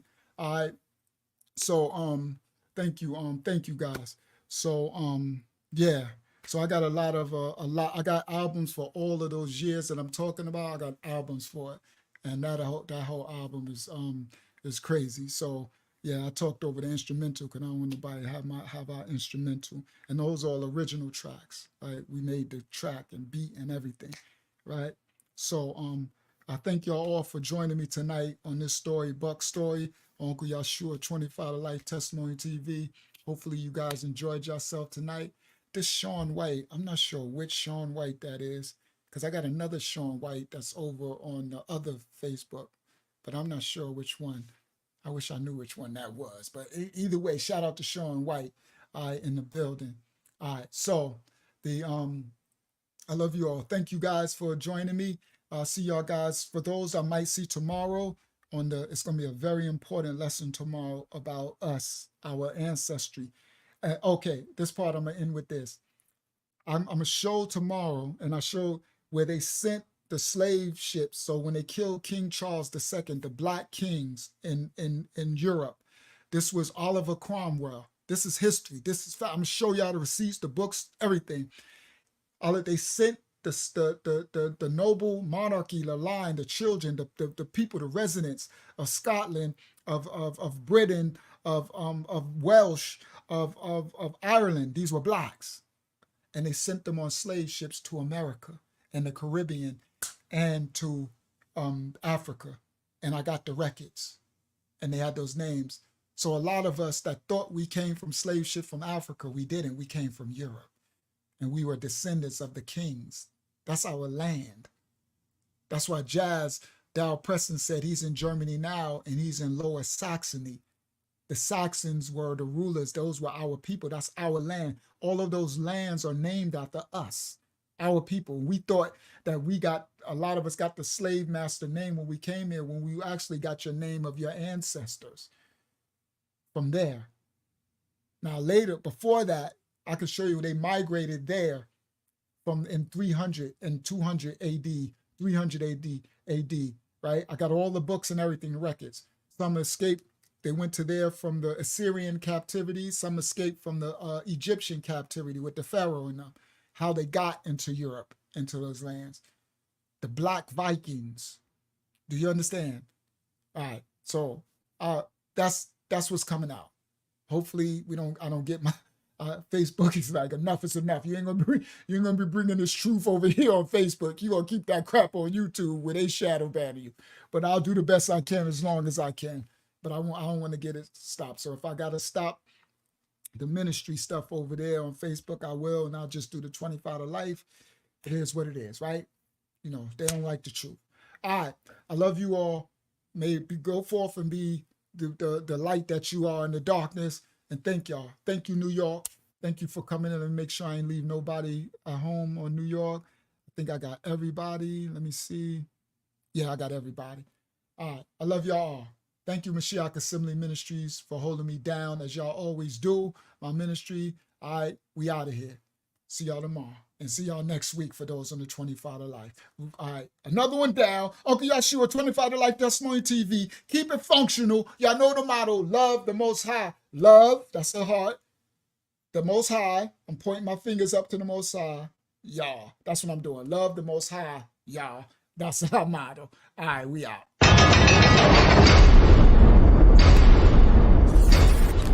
This is 25 to Life with Uncle YAHSHUAH. You wanna know why they call me Lucky Lucha? They call me Lucha cause I like to tuck that choochie. All the time on the grind, getting that doochie.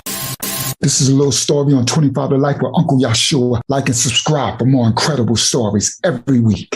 Police are on the scene of a triple homicide on Long Island. It happened overnight at a home in Hempstead. I'm from Hempstead, Parkside, the ghetto, the